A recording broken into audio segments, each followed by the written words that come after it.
is matched by limitless peril to undermine and even replace human thought, human identity, and human control. These global challenges cry out for multilateral solutions.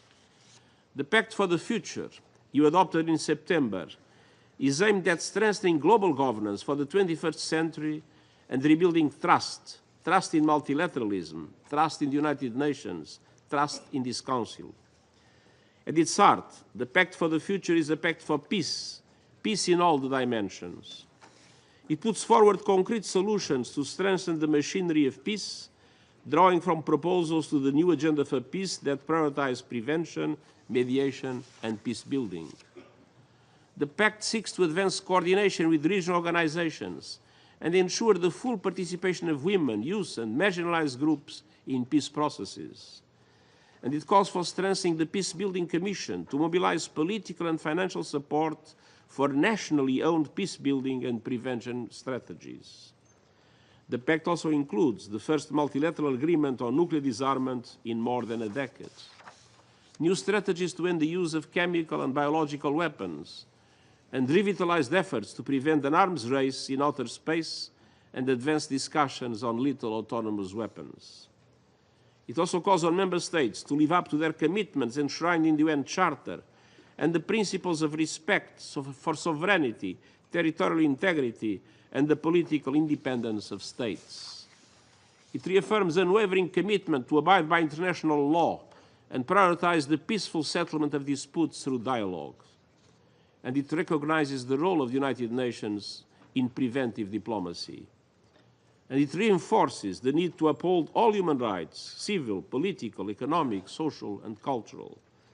It calls for the meaningful inclusion of women and youth in all peace processes. And it specifically calls on this Council to ensure that peace operations are guided by clear and sequenced mandates that are realistic and achievable with viable exit strategies and transition plans. But the Pact does even more for peace. It recognizes that we must address the root causes of conflict and tensions. Sustainable peace requires sustainable development. The Pact includes support for an SDG stimulus to help developing countries invest in their people and tackle their challenges, like moving towards a future anchored in renewable energy. It includes a revitalized commitment to reform the global financial architecture to better and more fairly represent the needs of developing countries. And it includes a global digital compact that calls for an AI governance body that brings developing countries to the decision-making table for the first time. Excellences, le pacte reconnaît également que le Conseil de sécurité doit refléter le monde d'aujourd'hui et non celui d'il y a 80 ans et énonce des principes importants pour guider cette réforme tant attendue. Ce Conseil devrait être élargi et devenir plus représentatif des réalités géopolitiques d'aujourd'hui. Nous devons aussi continuer à améliorer les méthodes de travail du Conseil afin de le rendre plus inclusif, plus transparent, plus efficace, plus démocratique et plus responsable. Cela fait plus de 10 ans que l'Assemblée générale examine ces questions. Le moment est venu de tirer parti de l'élan donné par le pacte pour l'avenir et d'ouvrir en faveur d'un consensus plus large entre les groupes régionaux et les États membres, y compris les membres permanents de ce Conseil, afin de faire avancer les négociations intergouvernementales. À tous les niveaux, j'appelle les membres de ce Conseil à surmonter les divisions qui bloquent une action efficace en faveur de la paix. Le monde compte sur vous pour contribuer véritablement à mettre fin au conflit et alléger les souffrances que ces guerres infligent à des innocents. Les membres du Conseil ont montré qu'il était possible de trouver un terrain d'entente.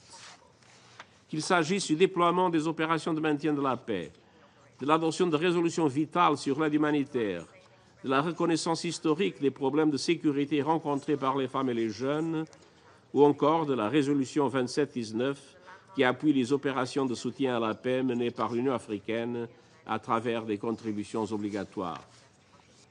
Même aux heures les plus sombres de la guerre froide, la prise de décision collégiale et le dialogue vif entretenu au Conseil de sécurité ont permis de préserver un système de sécurité collectif certes imparfait, mais fonctionnel. Je vous exhorte à retrouver cet esprit, à poursuivre vos efforts pour surmonter les divergences et bâtir les consensus nécessaires pour instaurer la paix dont tous les peuples ont tant besoin et qu'ils méritent. Excellences, la coopération multilatérale est le cœur battant de l'Organisation des Nations Unies. Guidé par les solutions offertes dans le pacte pour l'avenir, le multilatéralisme peut devenir un instrument de paix encore plus puissant. Mais la puissance du multilatéralisme dépend directement du niveau d'engagement de chaque pays. Face aux enjeux du monde qui nous entourent, j'invite tous les États membres à continuer de renforcer et d'actualiser nos mécanismes mondiaux de résolution des problèmes. Faisons en sorte qu'ils soient à la hauteur de la mission, à la hauteur des besoins des populations et à la hauteur de la paix. Je vous remercie.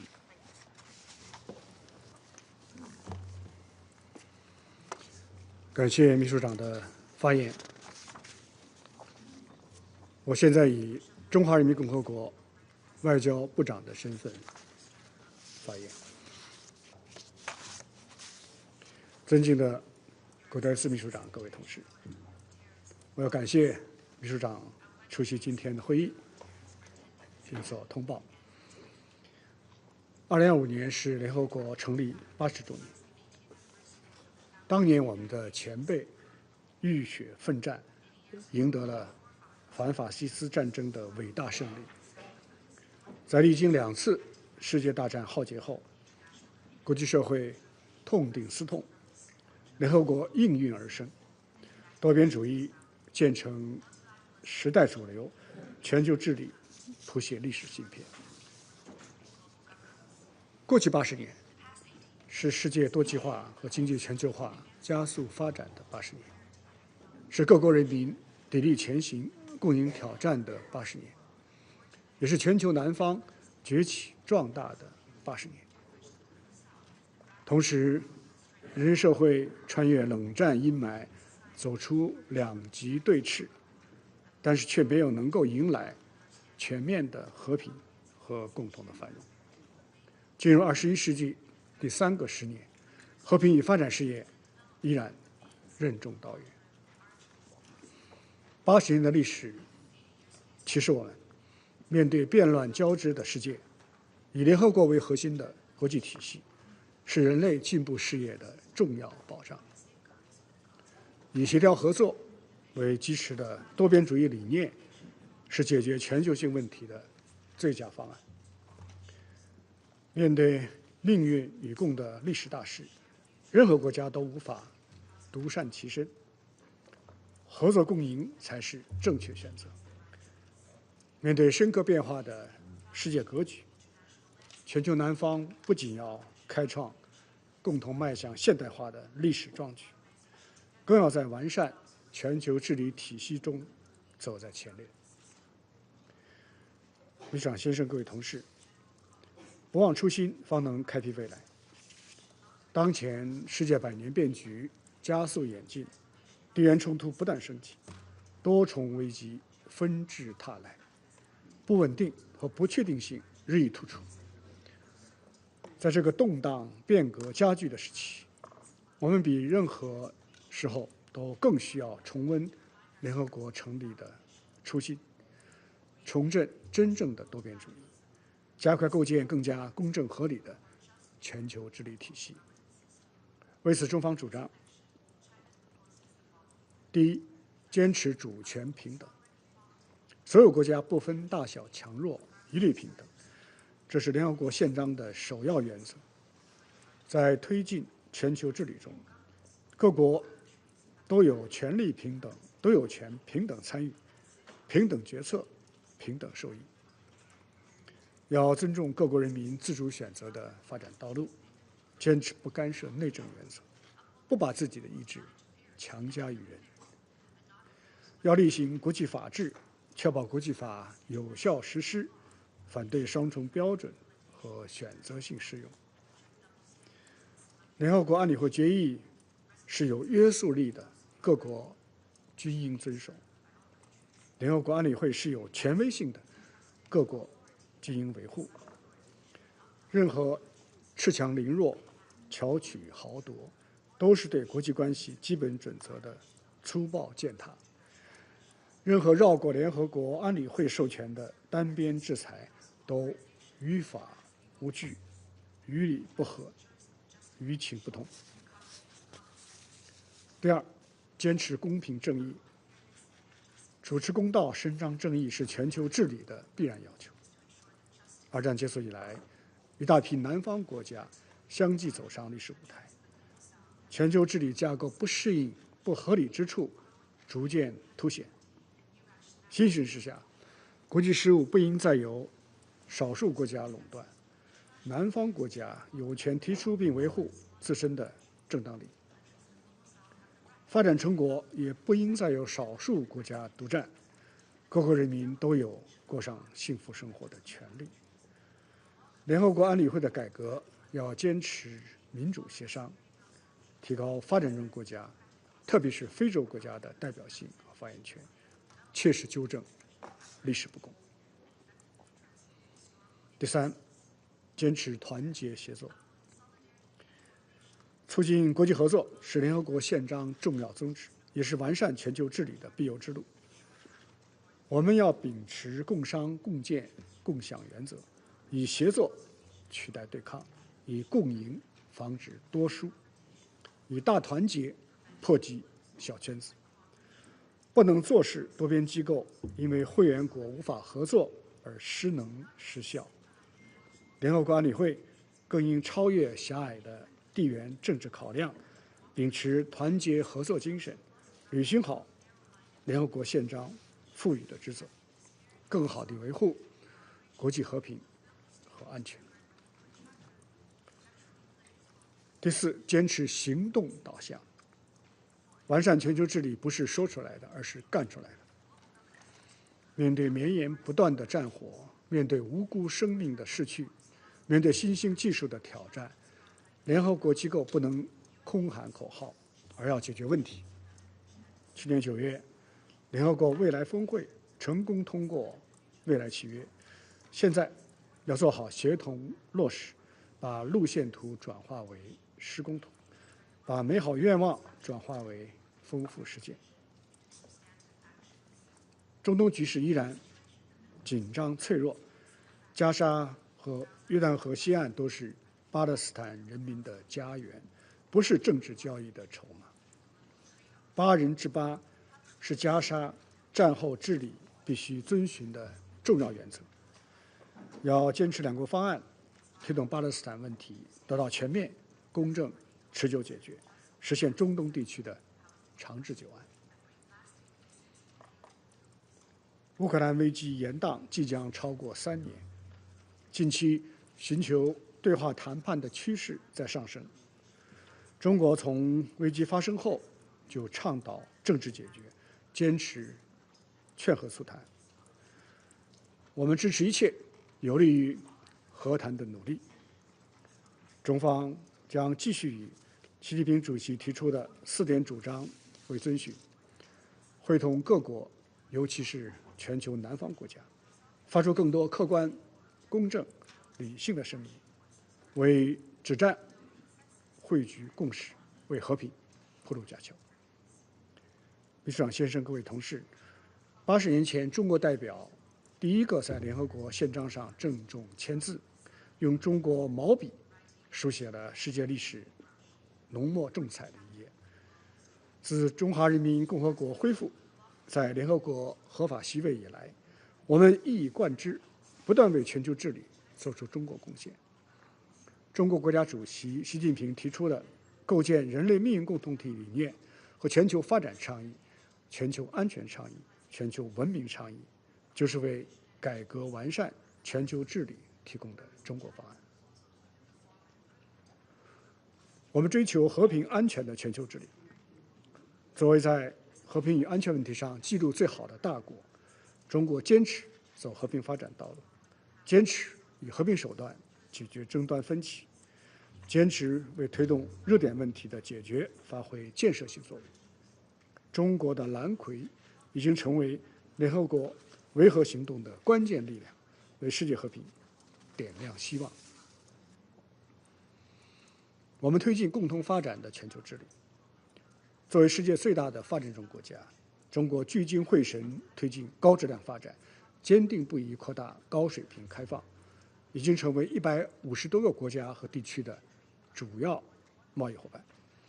中国倡导普惠包容的经济全球化，推动高质量共建“一带一路”，为促进各国繁荣发展做出重要贡献。我们倡导开放包容的全球治理。作为历史悠久的文明古国，我们素来信奉和而不同，兼收并蓄，尊重文明多样性，弘扬全人类共同价值，以宽广胸怀推动不同文明交流对话，和平共处，和谐共生，为人类文明和进步注入新的活力。我们践行多边合作的全球治理。作为联合国创始成员国，中国带头践行真正的多边主义，迄今已加入几乎所有普遍性的政府间国际组织和600多项国际公约及修正案，支持联合国在国际事务当中发挥核心作用，不断为联合国事业添砖加瓦。秘书长先生，各位同事，新时代的中国正在昂首阔步走在中国式现代化的光明大道上，我们将以自身的新发展，为世界各国现代化提供新机遇。在联合国迎来下一个80年之际，中方愿同各方一道，从历史中汲取智慧，开启多边主义的新纪元，构建更加公正合理的全球治理体系。谢谢各位。现在我继续行使安理会主席的职能。我现在请巴基斯坦副总理兼外交部长达尔阁下发言，有请。Thank you, Excellency President Security Council, Honorable Secretary General UN, Excellencies, colleague ministers, ambassadors, ladies and gentlemen, Assalamu alaikum and very good morning. It is indeed a great pleasure seeing you, my dear friend, Minister Wang Yi, presiding over the important Security Council meeting. Pakistan congratulates China on its successful presidency and commends your leadership in convening this timely debate on practicing multilateralism, reforming and improving global governance. I also thank Honorable Secretary General for his insightful statement. Mr. President, we are meeting today at a time of profound global turbulence. The world faces a multitude of interconnected crises, threatening international peace and stability, economic stability and sustainable development, including wars in the Middle East, Africa, and Europe. Prolonged and brutal foreign occupation, resurgent fascism, great power rivalries, and renewed global arms race, the increasing weaponization of cyberspace and outer space, and new and destructive technologies. Mr. President, the continued inequalities of the global financial system have further aggravated today's crisis. The very fabric of the world order established under the UN Charter is in danger of being torn apart unless timely reforms and corrective actions are not undertaken. Mr. President, under the visionary leadership of President Xi Jinping, China is working actively to address the multi-pronged mixed crisis the world faces today. We, the United Nations member states, are all in the same boat. We must help each other to avoid the threat of a global war, the use of nuclear weapons, the issues of poverty, the existential threat of climate change. In the Pact for the Future, adopted last year, our leaders have reaffirmed their collective determination to respond to these challenges. We must translate these commitments into actions.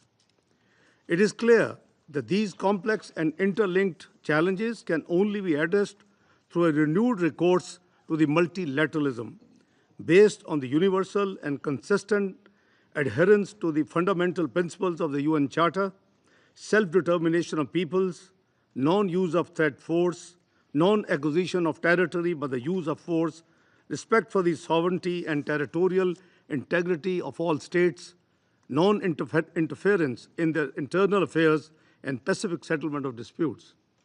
Mr. President, nowhere is our failure to uphold the Charter and its principles more evident than in the ongoing tragedy in Palestine, in the vicious military aggression in Gaza, the mass killings of civilians, mostly women and children, in the systematic violations of fundamental human rights, international law, and international humanitarian law. Mr. President, after witnessing 15 months of unimaginable suffering in Gaza, the ceasefire agreement between Hamas and Israel announced on 15th of January 2025 offers a glimmer of hope. Pakistan welcomes this agreement and commends the mediation efforts of Egypt, Qatar, and the United States. We hope that all stages of the agreement will be fully implemented, leading to a permanent ceasefire and an inclusive political process towards a two-state solution. This remains the only viable framework for durable peace between Israel and the Palestinians and the Arab and the Muslim world. We call for urgent and adequate humanitarian assistance to the people of Gaza. The role of UNRWA is critical in this context. We also look forward to the earliest reconstruction of Gaza. We oppose any displacement of the Palestinian people from their homeland. Mr. President, the Jammu and Kashmir dispute is another open wound and an ever-present threat to international peace and security. For almost 8 decades, the same life of the UN, the people of Jammu and Kashmir have confronted brutal foreign occupation and been denied their right to self-determination as prescribed by multiple UN Security Council resolutions. The Security Council has an enduring responsibility to ensure the implementation of its own resolutions. Pakistan will continue to work for a peaceful resolution of the Jammu and Kashmir dispute in accordance with the UN Charter and relevant Security Council resolutions. Mr. President, a peaceful and stable Afghanistan is essential for regional and global security. Pakistan continues to face cross-border terrorist attacks, especially by the Tehreek-e-Taliban Pakistan from Afghan soil. Pakistan remains determined to take all necessary measures to counter these threats. The IAG must take decisive action to prevent terrorism within and from Afghanistan. Despite the cross-border terrorism, Pakistan will continue its engagement with the interim government in Kabul, facilitate humanitarian support to the millions of destitute people in Afghanistan, and support Afghanistan's economic and social development. Mr. President, terrorism remains a global threat. Pakistan has been at the forefront of the fight against terrorism, sacrificing thousands of lives to dismantle terrorist networks and prevent the spread of extremism. All terrorist groups, be it Daesh, Al-Qaeda, TTP, ETM, IMU, and emerging right-wing extremist group, must be opposed with equal determination. Double standards must be rejected. Nor should counterterrorism provide a pretext to surpass the legitimate struggles of peoples for self-determination. Mr. President, the United Nations and its family of organizations provide the indispensable platforms to respond to the world's multidimensional challenges. So far, the United Nations has not been enabled to achieve its full potential. The structures of the UN should be strengthened, not dismantled. This can be achieved through mutual respect and comprehensive cooperation. Mr. President, to address the challenges of the 21st century, we must reaffirm our commitment to multilateralism and undertake comprehensive reforms of the global governance architecture, refine and reinforce multilateralism to deliver optimum outcomes. No country should presume to have greater stature or influence on others. Respect for justice and equity is an essential precondition for peace and harmony among nations. To this end, Pakistan proposes the following. First, the Pact for the Future promises stronger international action for peace and security. Member states must fulfill their obligations under Article 25 of the Charter by implementing the Security Council's decisions. We must adopt a policy of zero tolerance for violations of the UN Charter. The Security Council should promote peaceful settlement of disputes, resolve and not merely manage conflicts. The Council should adopt a global confidence-building measures to prevent conflicts, ease tensions, and foster cooperation. Second, the UN Security Council must become more democratic, representative, and accountable. The small and medium states, which form the vast majority of the UN members, must be fully and adequately represented on the Security Council. Adding new permanent members would violate the principle of sovereignty and sovereign equality, make the Council even less representative, and exacerbate the prospects of paralysis in the Security Council. Third, the General Assembly, as world's most representative body, must play a greater role in global decision-making. Its mandates and resolution must be respected, and its effectiveness and efficiency enhanced. Fourth, global financial and economic governance must be made more equitable and democratic. The current system is unjust, favoring the rich while trapping developing nations in a cycle of poverty and debt. We call for reforms of the IMF and World Bank to ensure adequate and concessional development financing, debt relief, and allocation of special drawing rights. Fifth and last, the rapid advancement of science and technology, especially artificial intelligence, poses new challenges. International regulations are urgently needed to ensure these technologies serve peaceful and beneficial purposes and do not deepen global inequalities and do not intensify the threats to peace and security. Mr. President, the world order envisioned in the UN Charter must be strengthened. A just, peaceful, and prosperous world requires a strong, effective, and truly representative multilateral system, one that upholds the UN Charter, defends human rights, and ensures equitable development for all. I thank you. 谢谢达尔副总理、兼外长阁下。我现在请索马里外交与国际合作部长Fiqi阁下发言，有请。بسم الله الرحمن الرحيم. أصحاب السعادة والمعالي، سعادة الأمين العام للأمم المتحدة والسيد الرئيس السيد وان يي عضو المكتب السياسي للجنة المركزية للحزب الشيوعي ووزير الخارجية لجمهورية الصين الشعبية. في البداية أتوجه بخالص الشكر والتقدير للرئاسة الصينية لمجلس الأمن في هذا الشهر وعلى دعوتكم عقد هذا النقاش المفتوح والمهم لمجلس الأمن حول الحفاظ على التعددية وإصلاح وتحسين الحوكمة العالمية. إن القيادة الصينية في طرح هذا الموضوع المحوري في مقدمة مناقشاتنا تعكس التزام جمهورية الصين الشعبية الراسخ ودورها الحيوي في دعم وتعزيز النظام الدولي متعدد الأطراف. السيد الرئيس، تنعقد جلستنا اليوم في وقت عصيب يواجه فيه النظام الدولي تحديات كبيرة، حيث تتعرض التعددية لخطر حقيقي مما يضع الأمم المتحدة والمبادئ التي تأسست عليها أمام اختبار حاسم.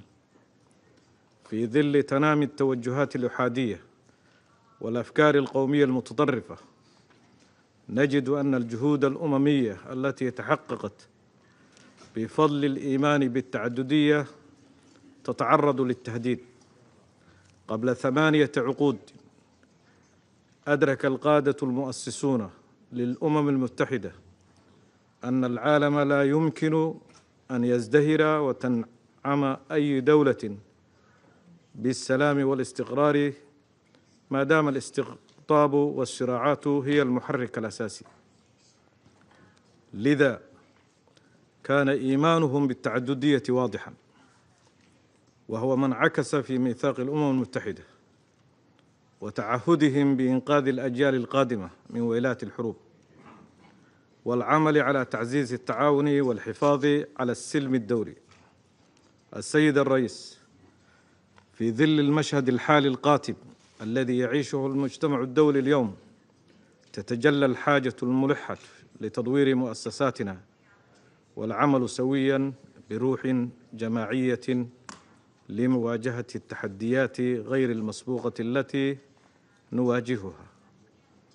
هذه التحديات لا تقتصر فقط على تنامي الصراعات في العديد من مناطق العالم، بل تشمل أيضاً القضايا البيئية والصحية والاقتصادية وحقوق الإنسان. ومن هنا يأتي ضرورة العمل الجماعي لتحسين وتطوير هيكل الحوكمة العالمية. فالتاريخ أثبت أنه لا يمكن لدولة أن تزدهر بينما يرزح الآخرون تحت وطأة الحروب والانقسامات. ولا شك أن التعددية هي جوهر ميثاق الأمم المتحدة، فقد قامت المنظمة على مبادئ أساسية تهدف إلى الحفاظ على الأمن الدولي وتعزيز التعاون بين الدول وتحقيق العدالة الاجتماعية والاقتصادية. ولذا فإن التحديات الحالية تتطلب استجابة منسقة ليس فقط على المستوى العالمي بل على مستوى المؤسسات الدولية أيضاً، مع إشراك كافة الأطراف في تحسين الوضع داخل المجتمعات المحلية. في هذه اللحظات الحاسمة من التاريخ تتوجه أنظار شعوب العالم إلى مجلس الأمن بصفته الجهاز المسؤول عن الحفاظ على الأمن والسلم الدولي. والتحدي الأكبر يمكن في كيفية الحفاظ على التعددية وإصلاح الحوكمة العالمية في وقت تشهد فيه العلاقات الدولية حالة من الاستقطاب غير المسبوق. السيد الرئيس، تؤمن الصومال بأن هناك مساراً واضحاً نحو الإصلاح يبدأ بتعزيز التعاون متعدد الأطراف وتحديث الهياكل المؤسساتية لضمان فعالية أكبر في مواجهة التحديات الراهنة. وينبغي أن يكون ميثاق الأمم المتحدة في قلب عملية الإصلاح، على أن تظل المبادئ التي تأسست عليها المنظمة عام 1945 هي الأساس المتين لأي تغييرات. نؤمن بأن التعددية ليس خياراً بل ضرورة، ومن دونها لن نتمكن من مواجهة التحديات التي تهدد مستقبلنا المشترك. في سياق التعددية وإصلاح الحوكمة العالمية تبرز مسألة مواجهة انتهاكات القانون الدولي كأحد التحديات الكبرى التي تهدد النظام الدولي. فالقانون الدولي هو الإطار الذي يحدد العلاقات بين الدول ويحفظ حقوق الأفراد والجماعات، ولكن لا يمكن لهذا القانون أن يظل فاعلاً إذا لم تتم مواجهة الانتهاكات التي تتعرض لها بعض الدول، سواء كانت متعلقة بحقوق الإنسان أو انتهاك السيادة الوطنية أو خرق قوانين الحرب والنزاعات المسلحة. وفي هذا السدد قضية فلسطين تظل محوراً أساسياً في السياسة الدولية، حيث يعتبر حل الدولتين الحل الأكثر توافقياً دولياً لإنهاء الصراع الإسرائيلي الفلسطيني بناءً على حدود 1967 مع القدس الشرقية عاصمة لدولة فلسطين. وتصاعد العدوان الإسرائيلي على غزة والضفة الغربية أدى إلى كارثة إنسانية غير مسبوقة، مما يستدعي تحركاً دولياً عاجلاً لوقف القصف والاستهداف المستمر للمدنيين والبنية التحتية والمبادرات الدبلوماسية التي تسعى لفرض وقف إطلاق النار. ومن هنا نؤكد دعمنا عملية وقف إطلاق النار الجارية حاليا. السيد الرئيس، وفي ضوء التحديات المتزايدة التي نواجهها، أود أن أطرح مجموعة من المقترحات التي من شأنها أن تساعد في الحفاظ على التعددية وإصلاح الحوكمة العالمية وتحسينها. أولاً، تعزيز الدبلوماسية الوقائية.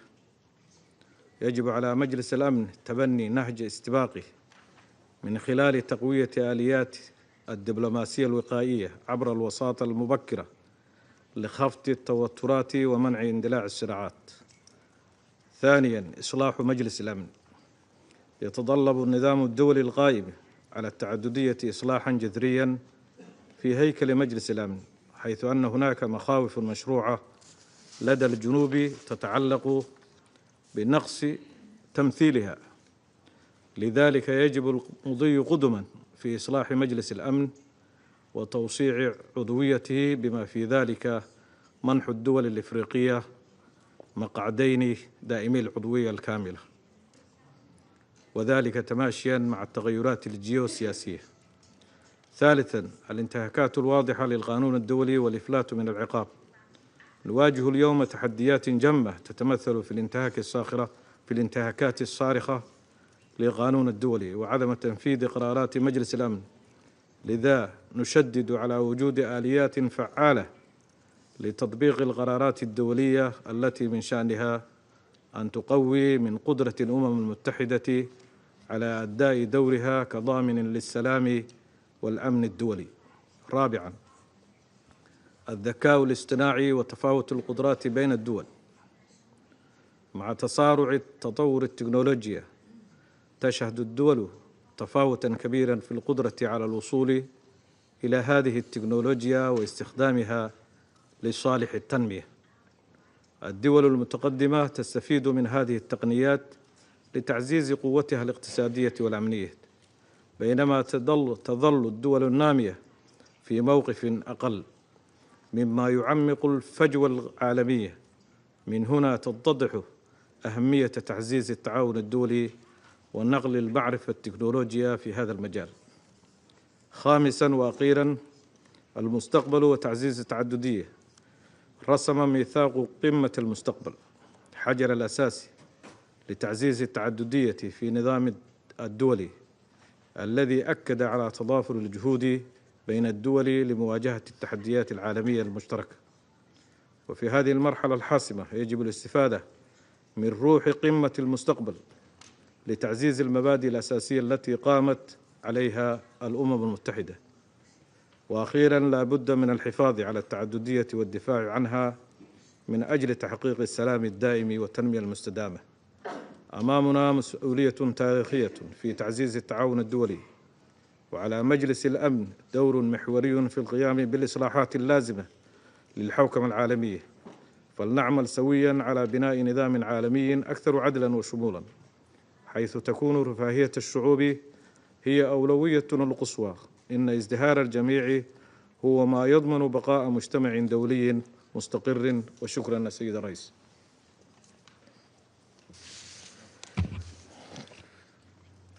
谢谢飞机外长阁下。现在我们有请阿尔及利亚外交部非洲事务国秘书曼苏里夫人阁下发言。 شكرا لكم السيد الرئيس.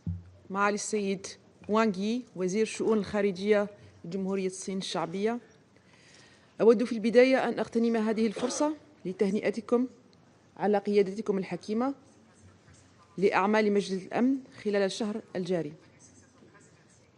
كما لا يفوتني أن أثني على رئاسة المجلس لتوفيقها في اختيار موضوع نقاشنا اليوم، وعلى تقديم المذكرة المفاهيمية التي أثرت جلستنا هذه. الشكر موصول أيضاً إلى السيد أنطونيو غوتيريش الأمين العام إلى الأمم المتحدة على إحاطته الوافية والقيمة.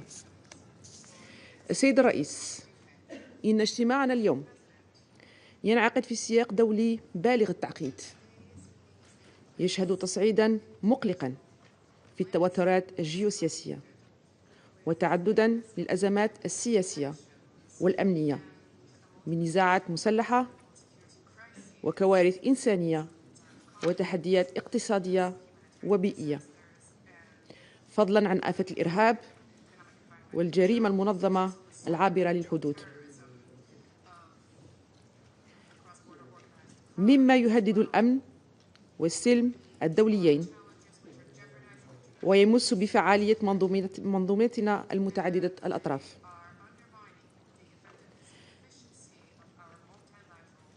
هذه التحديات تترافق مع انتهاكات متزايدة لقواعد القانون الدولي وميثاق الأمم المتحدة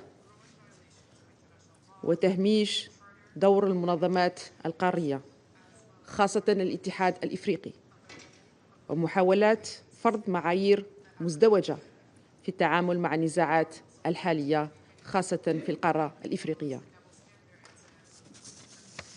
السيد الرئيس، تؤمن الجزائر إيماناً راسخاً بأن التمسك بالنظام المتعدد الأطراف هو السبيل الأمثل لمواجهة هذه التحديات المشتركة، ومع ذلك يمر هذا النظام بمرحلة اضطراب غير مسبوقة نتيجة تزايد الاستقطاب الدولي وتآكل الثقة في المؤسسات الأممية.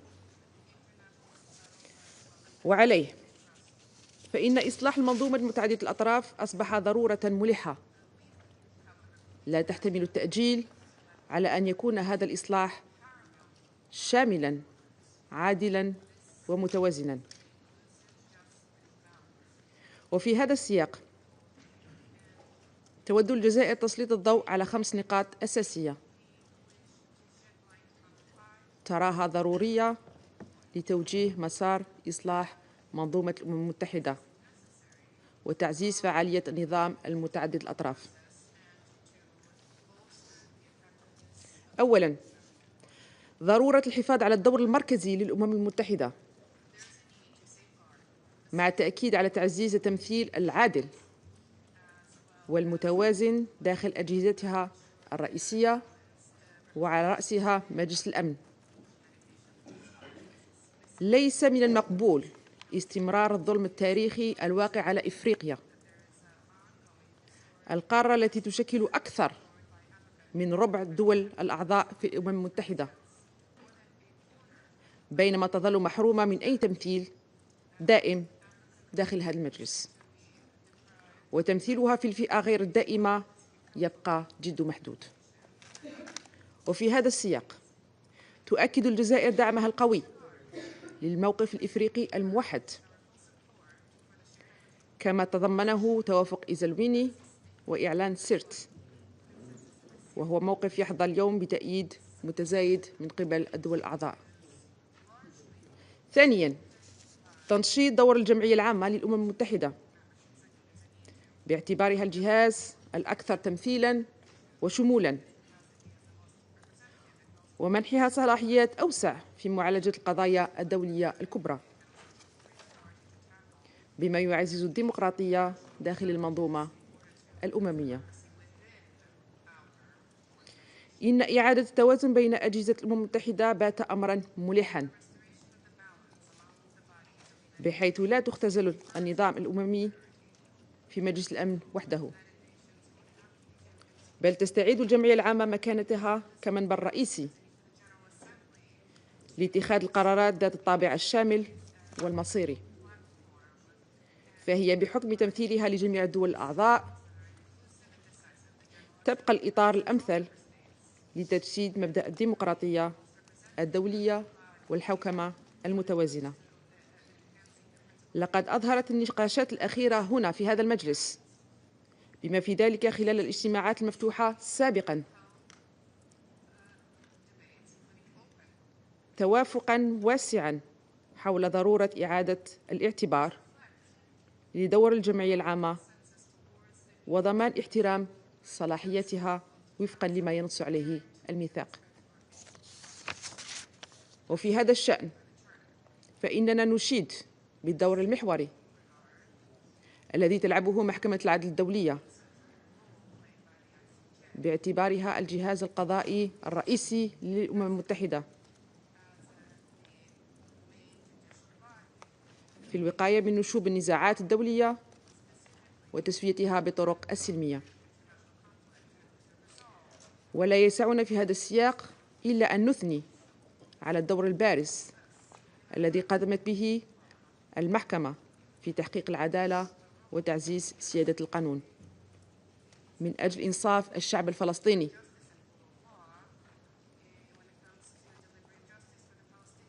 ورفع كلمة الحق، كما ندعوها للاستمرار في نهجها هذا، خاصة فيما يتعلق بالتهديدات المتواصلة بالتهجير القسري التي يتعرض لها سكان قطاع غزة.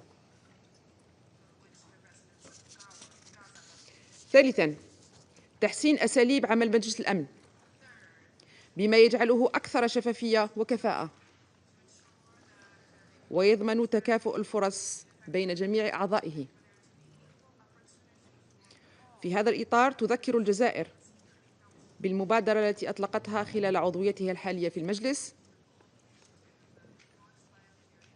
والتي تكللت باعتماد تحديث للمذكرة 507 في ديسمبر الماضي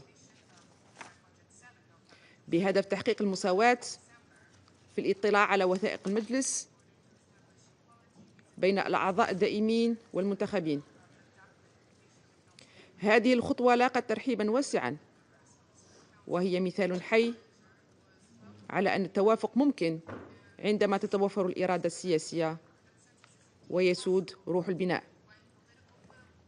رابعاً، ضرورة إرساء منهجية مؤسسية لتفعيل التعاون بين الأمم المتحدة والمنظمات الإقليمية، خاصة الاتحاد الإفريقي، وفقاً للفصل 8 من ميثاق الأمم المتحدة، بما يضمن التشغيل المنتظم والمستدام لآليات الإنذار المبكر والاستجابة السريعة، لا سيما في التعامل مع القضايا الإفريقية. وتؤكد الجزائر على المواقف والقرارات الصادرة عن الاتحاد الإفريقي والمنظمات الإقليمية الإفريقية، خاصة في الدول التي تشهد حالياً أزمات معقدة يجب أن تحظى بالدعم الكامل من قبل مجلس الأمن والمجتمع الدولي، بحيث تتكامل الجهود الدولية مع الرؤى الإفريقية بعيداً عن أي تدخلات أو إملاءات تمليها اعتبارات ومصالح أطراف خارجية. كما نعتبر نظام العقوبات الذي يفرضه مجلس الأمن أحد الأدوات الأساسية التي يمتلكها المجتمع الدولي لمعالجة التهديدات للأمن والسلم الدوليين، حيث يفترض أن يكون الهدف منها وقائياً وليس عقابياً.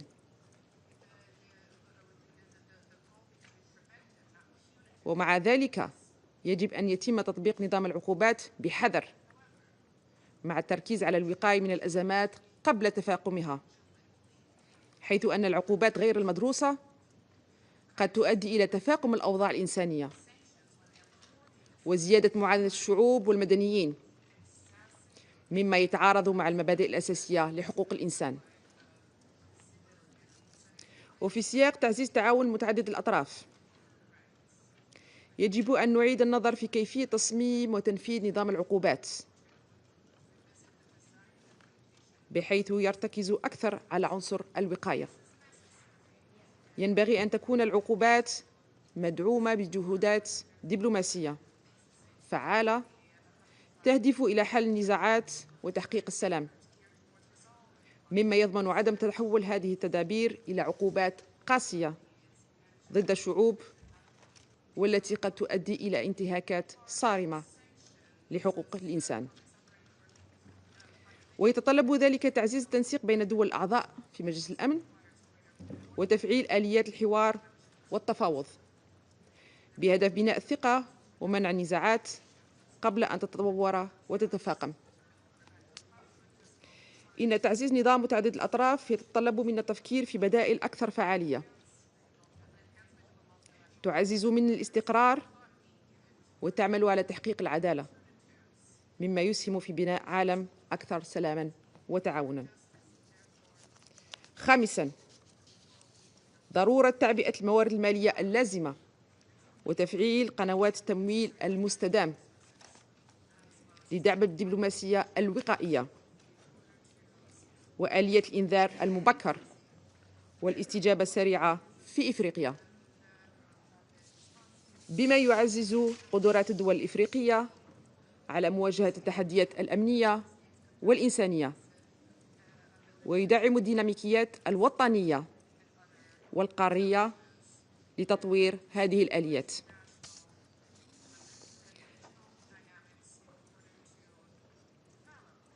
السيد الرئيس، في سياق الإصلاحات الشاملة لا بد من التركيز أيضاً على النظام المالي والاقتصادي العالمي، بما في ذلك مؤسسات بريتون وودز، لضمان مشاركة أوسع للدول النامية ولا سيما الإفريقية منها في صنع القرارات الاقتصادية التي تؤثر على مستقبلها. إن النظام المالي الحالي الذي يهيمن عليه الدول المتقدمة أضحى عاجزاً عن الاستجابة لتطلعات الدول النامية خاصة في القارة الإفريقية. في هذا الصدد نؤكد على ضرورة توفير آليات تمويل مرنة ومستدامة لصالح البلدان الإفريقية، مع العمل على إلغاء أو تخفيف أعباء الديون التي تثقل كاهلها، باعتبار ذلك شرطاً أساسياً لتمكينها من تنفيذ أجندات التنمية الوطنية والقارية. كما ندعو إلى إصلاح النظام التجاري العالمي بما يضمن تكافؤ الفرص للمنتجات الإفريقية في الأسواق الدولية، ويسهم في دمج اقتصاديات الدول النامية بصفة عادلة في الاقتصاد العالمي. إن انضمام الاتحاد الإفريقي إلى مجموعة العشرين وتولي دولة إفريقية رئاسته هذا العام، دولة جنوب إفريقيا الشقيقة، يمثل فرصة أخرى لدعم دول الجنوب عموماً ولإفريقيا خصوصاً للعب دور أكبر في الحوكمة السياسية والاقتصادية المتعددة الأطراف. السيد الرئيس، إن الهوة المتزايدة في مجال الذكاء الاصطناعي بين دول الشمال ودول الجنوب تعد مصدر قلق. إن تكنولوجيا الذكاء الاصطناعي ليست مسألة خوارزميات معقدة فحسب، إنها تتعلق أيضاً بأمن الدول وبالحق المقدس في حماية سيادتها. إن المشهد الحالي لتكنولوجيات الذكاء الاصطناعي يعاني من فراغ تنظيمي وتشريعي رهيب، وهو ما يعرض دولنا لتهديدات جديدة لا توقفها حدود. ولذا يجب على المجموعة الدولية أن تعمل جاهدة بغية الوقاية والحد من أي مخاطر تنجم عن الانتشار والتطور غير المقنن وغير المنظم لهكذا تكنولوجيات. السيد الرئيس، في الختام، إن مستقبل عالمنا يخصنا جميعا دون استثناء، لذلك يتعين علينا حمايته والحفاظ على رفاهيته للأجيال الحالية والمستقبلية. وعلينا جميعا، كما أكده في العديد من المناسبات رئيس الجمهورية الجزائرية السيد عبد المجيد تبون، وأقتبس: العمل بدون هوادة من أجل تجاوز منطق تسيير الأزمات وإدارتها، بل اعتماد مقاربات ترتكز على الحلول النهائية للمشاكل والأزمات من خلال معالجة أسبابها الجذرية. نهاية الاقتباس. إن الاجتماعات المبرمجة خلال هذا العام، ومنها القمة المقبلة للتنمية الاجتماعية ومؤتمر تمويل التنمية ومراجعة هيكل بناء السلم التابع للأمم المتحدة، تشكل كلها فرصاً لتجديد وتدعيم النظام متعدد الأطراف. سنبقى نتطلع إلى عالم يعمه السلام والاستقرار ويسوده الأمن والازدهار، حيث تتحقق رفاهية الشعوب تحت مظلة الأمم المتحدة، ولتكون الإرادات مخلصة والعزائم ثابتة متحدة في هدف مشترك يسعى لتحقيق تطلعات شعوبنا المشروعة ويعزز من تعاوننا المستدام لتحقيق مستقبل أفضل للأجيال القادمة. وأشكركم على حسن الاستماع.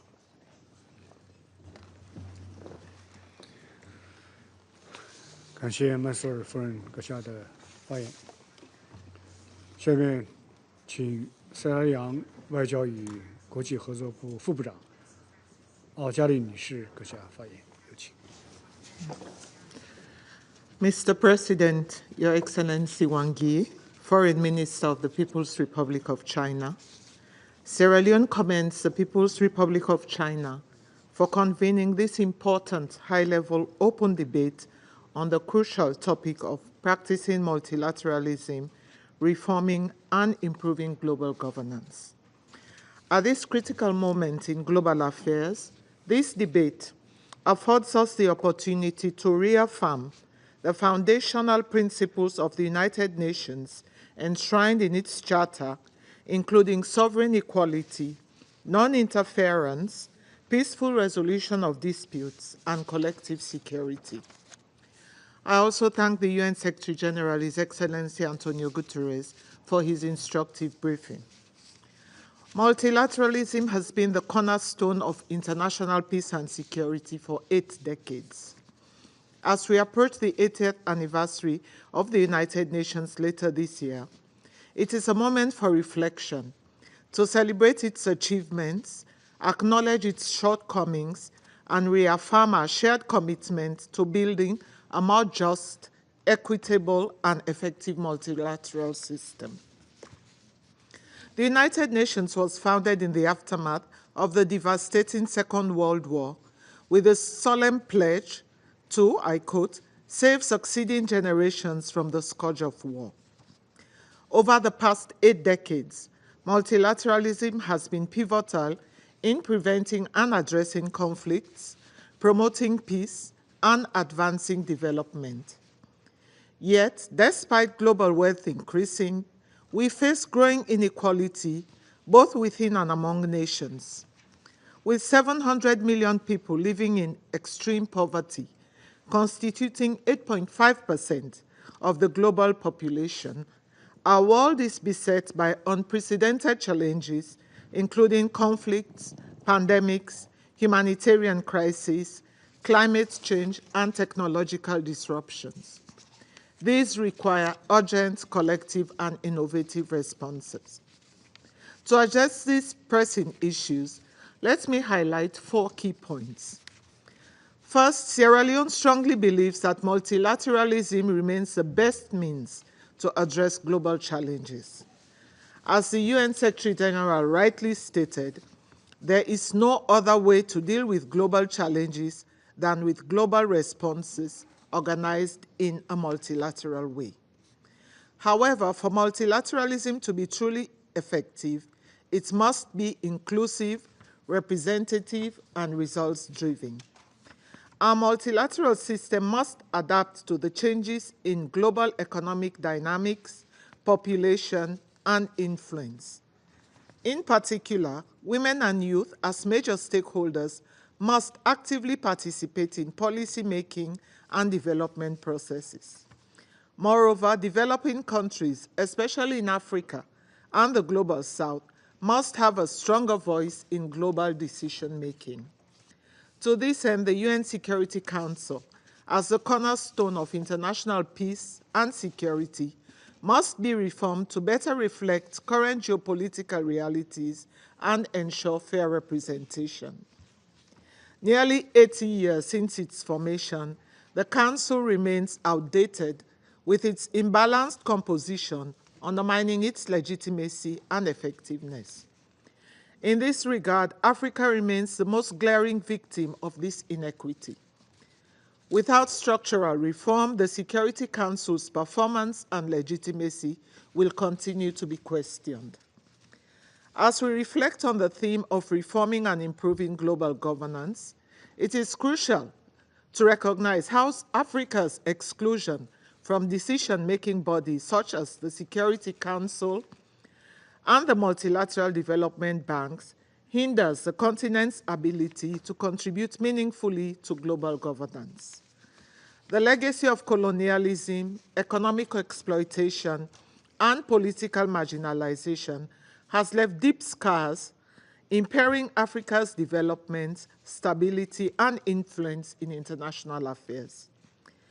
In noting the African Union's theme of the year 2025, Justice for Africans and People of African Descent through Reparations, rectifying the historical injustice perpetuated against Africa must be operationalized with the urgency of now. Mr. President, the Pact of the Future, adopted in September 2024, presents a critical opportunity to revitalize global cooperation and coordination based on trust, adaptability, and flexibility.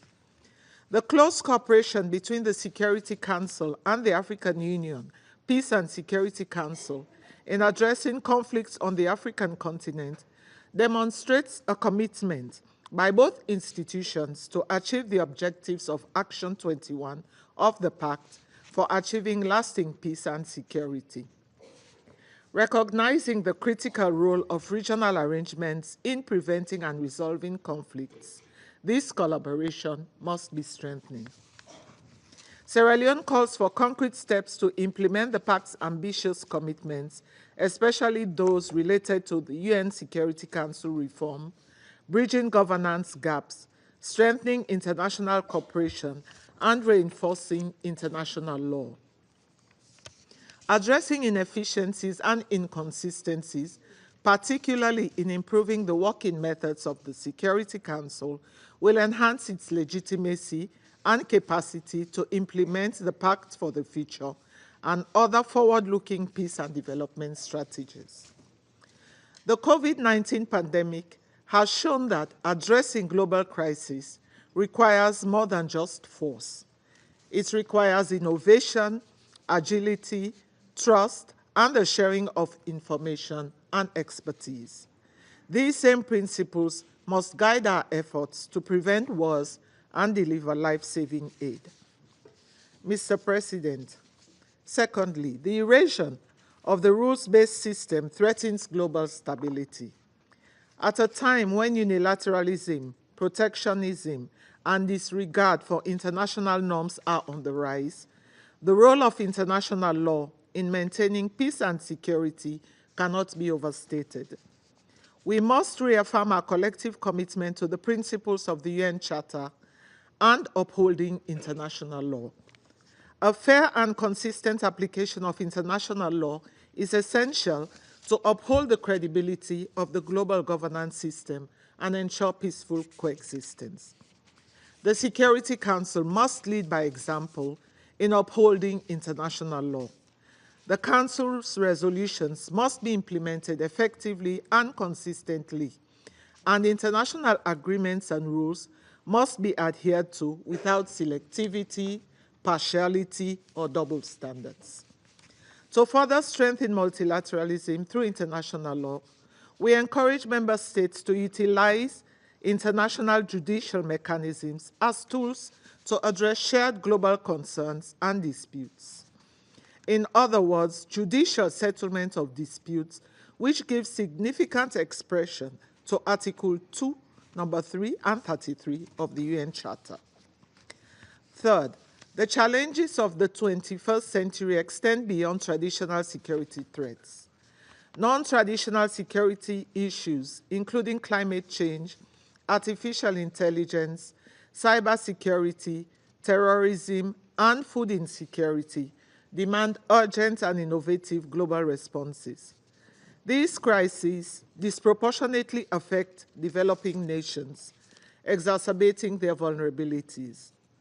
To address this, we must enhance capacity building, foster information sharing and technology transfer, and strengthen international cooperation to ensure no country is left behind. Fourth, the digital divide remains a critical challenge in our quest for equitable global governance. Many developing countries lack the infrastructure and resources to leverage technological advancement and digital transformation. Sierra Leone urges the international community to support initiatives that promote technological capacity building, digital inclusion, and fair access to global supply chains, ensuring that all nations can fully participate in the global economy. Mr. President, strengthening the role of the UN and Security Council requires unity, not division. We must set aside geopolitical rivalries and embrace dialogue, cooperation, and collective problem solving. Despite the varying socio-economic and political conditions of our countries, the scale and transnational nature of many global issues demand collective action. In these instances, multilateral frameworks are indispensable in preventing catastrophic consequences. The tools available to us have largely maintained a rules-based multilateral system. By improving these tools, we can better serve humanity. This includes strengthening resolution and peacekeeping mandates for clearer, more responsive and contextually relevant action, enhancing collaboration with regional entities to ensure faster and more agile responses to crises, promoting comprehensive peace and development strategies, and bolstering accountability mechanisms for human rights violations. In conclusion, Mr. President, Sierra Leone urges all member states to recommit to the core principles of the UN Charter and work towards a Security Council that is responsive, representative, and accountable to all nations. We reaffirm our unwavering commitment to multilateralism as the most effective framework to address global challenges. Sierra Leone stands ready to contribute to meaningful reforms that will enhance global governance, uphold the international rule of law, and promote a just, peaceful, and prosperous world for all. I thank you. 感谢阿加勒女士阁下。下面请圭亚那的代表发言。Thank you, Mr. President, Your Excellency Foreign Minister Wang Yi, and welcome to the Security Council. I also welcome the distinguished ministers and high-level officials in today's meeting, and thank Secretary General Antonio Guterres for his briefing.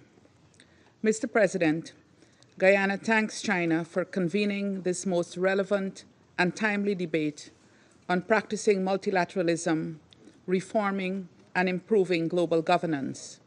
It offers the opportunity not only for collective reflection, but perhaps more importantly, a frank discussion on how we rejuvenate multilateralism and address the deficits in global governance. Mr. President, there have been seminal moments in history where the world came together across geopolitical divides to put people and planet first. If we look at the driving factors of those moments, we will inevitably find that terrible events had, in each instance, reminded countries that multilateralism and international cooperation are the best mechanisms for addressing global challenges. The foremost example is the formation of the United Nations almost 80 years ago. On the heels of 2 world wars, world leaders joined hands with the aim of saving succeeding generations from the scourge of war and crafted the United Nations Charter as the blueprint. The Charter continues to provide a solid foundation for collective global action, grounded in the understanding that peace and security, development, and human rights are interdependent, and that respect for international law and justice are indispensable to achieving these objectives. So too is the need to ensure that solidarity, inclusion, and the objective of leaving no one behind are demonstrated by concrete action. Mr. President, Excellencies, it is the translation from commitments to action where multilateralism has largely not delivered in recent decades. For example, we have seen multilateralism at work when the global community adopted the Sustainable Development Goals to end poverty and ensure prosperity for all, and the Paris Agreement to limit the effects of climate change. However, implementation is stymied by the lack of political will and inadequate financing, coupled with a global financial system that is skewed against countries that are most vulnerable and in need. A system that is not only unrepresentative, but also unfair and unjust. Reform of the international financial architecture is urgent and must no longer be ignored. An investment in development is an investment in peace and security. Mr. President, there is widespread recognition of the need for reform of the global governance structures to make them more representative, democratic, accountable, and equipped to address new and emerging challenges. The Security Council is arguably the least representative and most undemocratic of global institutions. Security Council reform remains critical to a more effective council, or it faces the risk of becoming irrelevant. We have seen repeatedly how the current structure and decision-making format, particularly the use of the veto, have thwarted the will of the majority of council members and ignored the views of the General Assembly. But even as we pursue reform, as the foremost body entrusted with the maintenance of international peace and security, the Council must deliver on its responsibilities now. At a time of increasing conflicts in the world, resulting in the loss of thousands of lives, immense suffering, and unprecedented humanitarian crises, the members of the Security Council must bridge divides and fulfill our collective mandate. There must be greater consistency in applying the same standard across similar situations and implementation of resolutions. As the Council faces growing criticisms for inaction, greater efforts must be made to rebuild trust in it and genuine consideration given to the use of the tools available in the Charter to combat non-compliance. Mr. President, accountability and justice are crucial to the achievement of peace and security. The Security Council must speak with one voice in championing respect for international law, including international humanitarian law. While it is incumbent on all states to be exemplary in their adherence to the Charter, Council members should hold themselves to the highest standards of performance and accountability. They should not be among those undermining the judicial institutions of the United Nations, which is crucial in ensuring respect for the rule of law and promoting accountability. Mr. President, given the interlinkages in the challenges we face today, there must be a holistic approach. Narrowing development divides, overcoming poverty, increasing opportunity for young people, ensuring women's participation, promoting respect for human rights, and building democratic governance structures are all essential for the attainment of international peace and security. This Council cannot afford to act in a vacuum.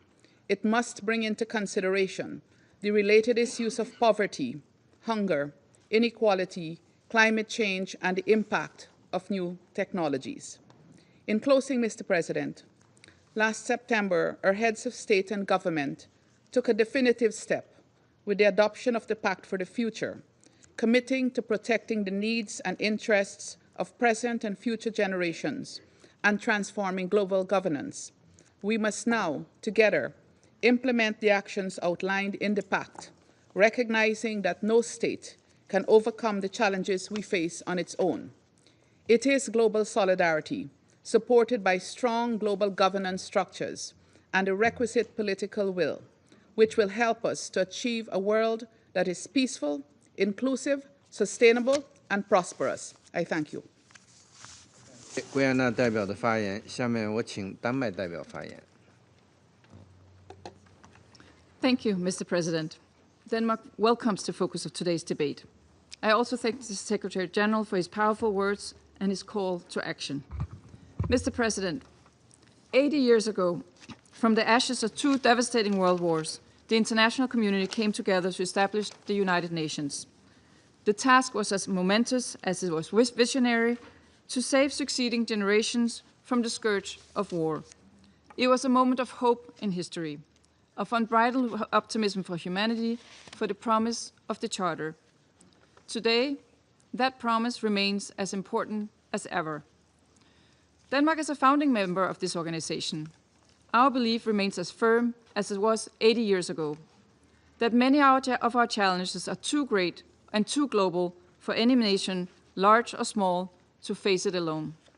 A strong and fair system, with the United Nations at its core and international law as its foundation, remains our best, indeed our only, option to address the multitude of threats and challenges we face. Mr. President, allow me to make 4 points. First, multilateralism works. For 8 decades, the United Nations has helped to prevent a third world war.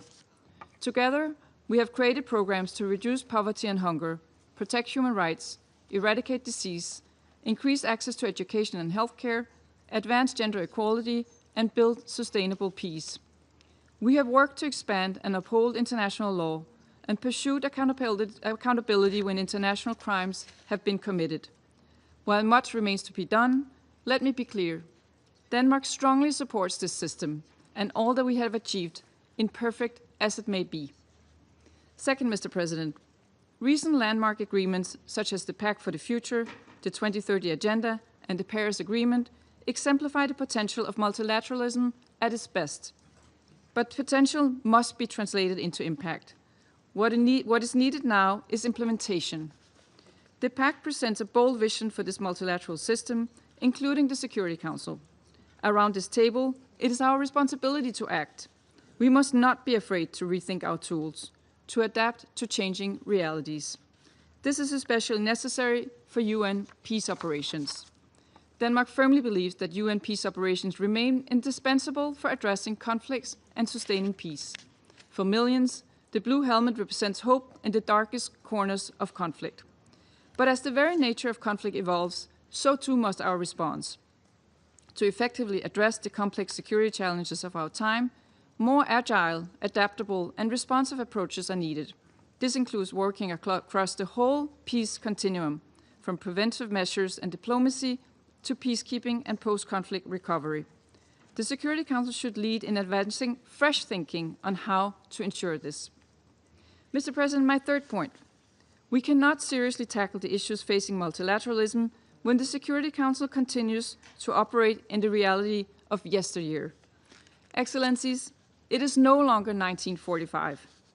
The world needs a more representative Security Council, one which reflects the global diversity of the 21st century, one which addresses the historical injustice done to the African continent and ensures greater representation of developing countries across regions. As we push for fundamental reforms, we must also assess the actions and, tragically, inactions of the Council. Too often, this Council has been unable to alleviate immense suffering due to the veto. The veto should never stand in the way of action to prevent and end atrocity crimes. Fourth, Mr. President, underpinning all of these points, and indeed all of our collective action, must be an unwavering commitment to international law and the United Nations Charter. For Denmark as a small country, this is our guiding star. Respect for the basic purposes and principles of the United Nations, including sovereign equality, territorial integrity, and political independence for all states, is indispensable to the cause of peace. It is the foundation for a world in which might does not make right. As we uphold these principles, the respect for human rights and international humanitarian law must be at the core. We must end cycles of impunity and ensure accountability for victims and survivors of international crisis. This should be accompanied by efforts to identify and address the root causes of conflict. While states bear the primary responsibility to protect their populations from atrocities, this Council has an important role to play in ensuring timely and decisive international action. Mr. President, to conclude, Multilateralism is based on a fundamental willingness to work together, to understand the language, culture, and concern of others, and to find compromises. This is what the United Nations stand for. That is how we uphold the promise of the Charter. Count on Denmark's unwavering commitment to this goal. Thank you. 我感谢丹麦代表的发言，下面我请韩国代表发言。Thank you, Mr. President, for convening this important meeting. I thank the Secretary General for sharing his valuable insights. As we celebrate the 80th anniversary of the United Nations this year, we stand at a crossroads, proud of our achievements to date, yet also confronted with doubts in our common belief in multilateralism. Since the adoption of the UN Charter, member states have worked together to lay the foundation for a world free from the scourge of war, a world grounded in fundamental human rights, the rule of law, and sustainable development. Yet today, the multilateral architecture we have built is under immense pressure. For 3 years, Ukraine has suffered the devastating consequences of a military aggression in flagrant violation of the UN Charter by a permanent member of the Security Council. In Gaza, despite the efforts of the Security Council to reach consensus over the past 15 months, it has struggled to produce meaningful impacts on the ground, as the actual ceasefire was made possible by a few critically involved parties. Africa is also suffering from multiple security crises, including in the Democratic Republic of the Congo, Sudan, and the Sahel. They have escalated opportunistically amid weakening of effective UN peace operations and UN sanctions, both of which are critical tools in the UN efforts to maintain peace and security. The staggering human death tolls in all of these conflicts also calls into question the UN's role in protecting civilians and alleviating humanitarian suffering. Against this backdrop of mounting frustration in multilateralism, let me highlight 3 points. First, we should reinvigorate the role of the United Nations that offers an enduring diplomatic space in shaping international views. It is extraordinary that 193 countries, with each of us at different stages of political and economic development, like-minded or even antagonistic, gather every day in this very building to discuss and try to solve current and future issues. This should not be taken for granted. Such a convening power of the United Nations is a driving engine of multilateralism, valuable to this very moment. For example, the adoption of the Pact for the Future last year, with its 56 action commitments, reaffirmed the international community's collective resolve for rejuvenated multilateralism. Second, the UN, particularly the Security Council, must become more creative and bolder. Though it may be difficult to avoid gridlock on issues where permanent members have divergent views, there are other areas that the Security Council can explore to fulfill its mandate and reinforce its institutional standing. For example, emerging security challenges must be given due attention, followed by more active deliberations. The rapid evolution of digital technologies, including artificial intelligence, has amplified global security risks, particularly when exploited by irresponsible actors such as North Korea. The proliferation of mis- and disinformation has further opened new platforms for manipulation, complicating tensions and conflicts. Likewise, climate change is intensifying global instability by heightening competition over resources. Geopolitical divides must not prevent us from addressing these urgent and new challenges. Third, we must defend and uphold the 3 pillars of the UN work, namely peace and security, development, and human rights. We believe that we simply cannot accomplish economic development and sustaining peace without justice, human rights, and democracy. Equally, without solid development, political democratization and human rights cannot fully flourish. something Korea has experienced firsthand in its own national development. In order to continuously support the virtuous cycle of the HDP nexus, we increased our ODA by 30% last year, which is 4 times the amount compared to 2010. The Peacebuilding Commission can play a crucial part in this regard with its unique advisory role that covers all 3 pillars.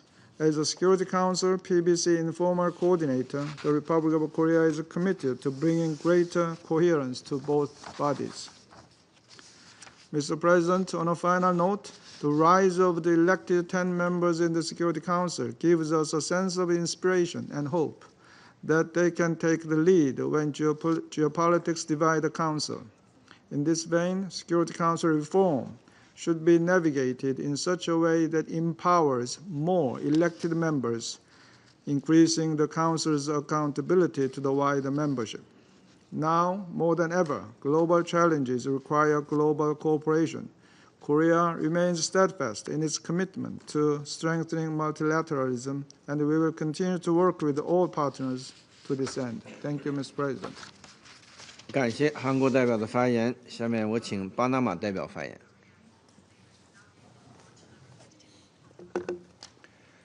Gracias, señor presidente. Panamá agradece a la República Popular China por convocarnos hoy a este evento de alto nivel que nos invita a reflexionar sobre la fundación de las Naciones Unidas, sus propósitos y su futuro en la gobernanza global. Agradecemos además las importantes contribuciones realizadas por el secretario general Antonio Guterres. Damos una cordial bienvenida a Su Excelencia Wang Yi, ministro de Relaciones Exteriores de la República Popular China, así como a los ministros de Estado que nos distinguen con su participación en este debate abierto. Señor presidente, el multilateralismo atraviesa su momento más crítico desde la fundación de las Naciones Unidas, nacida hace 80 años de los escombros de un violento, devastador y cruel conflicto global. El propósito que motivó la creación de las Naciones Unidas con su estructura multilateralista para garantizar la seguridad y la paz internacionales permitió ofrecer un grado de protección a los países pequeños contra las arbitrariedades de imposiciones de los más poderosos. Esa razón de ser de la gobernanza global se ha ido distorsionando en un sistema que se ha convertido complejo de maniobrar y moroso en incorporar e implementar la tecnología e innovación requeridas para brindar soluciones adecuadas con la inmediatez necesaria. Resulta lamentable que el Consejo de Seguridad, único órgano multilateral con la misión de mantener la paz y la seguridad internacionales, haya devenido insuficiente para cumplir con el importante propósito para el cual fue creado después de la Segunda Guerra Mundial. Resulta ineludible advertir que se requiere urgentemente una revisión real de su arquitectura. Por otra parte, el actual sistema financiero internacional perpetúa desigualdades y refuerza estructuras de dependencia que limitan el desarrollo de las naciones, incluyendo el desarrollo económico de los países hermanos de América Latina.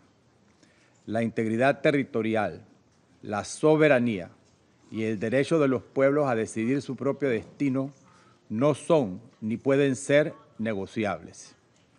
Panamá, como país fundador de esta organización, que con los aportes del distinguido jurista panameño, doctor Ricardo J. Alfaro, a la redacción de la Declaración Universal de los Derechos Humanos y al incorporar el término derechos humanos a la Carta de las Naciones Unidas, observa con preocupación el desarrollo de estas desafiantes situaciones que enfrenta actualmente la organización y que debilitan el multilateralismo. Pero también abriga Panamá la esperanza de que estas amenazantes circunstancias nos motiven a exigirnos encontrar vías de comunicación cercanas, libres de desinformación, amenazas y polarización ideológica. Por esta razón, apoyamos la visión pragmática del secretario general plasmada en el Pacto del Futuro. Entendemos que para que este compromiso multilateral e inclusivo tenga efectos sostenibles en el tiempo, no debe permitirse exclusiones de terminología en su lenguaje ni el uso de dobles estándares que erosionen aún más la integridad de la Carta de las Naciones Unidas y de la Declaración Universal de los Derechos Humanos, pilares ineludibles en el cumplimiento del derecho internacional y de un sistema multilateral efectivo. Panamá siempre estará del lado de la participación inclusiva de todos los sectores relevantes que se encuentren en contexto de conflicto, en beneficio de las poblaciones civiles, con la participación equitativa y ascendente de las mujeres y de los jóvenes como agentes de paz y desarrollo.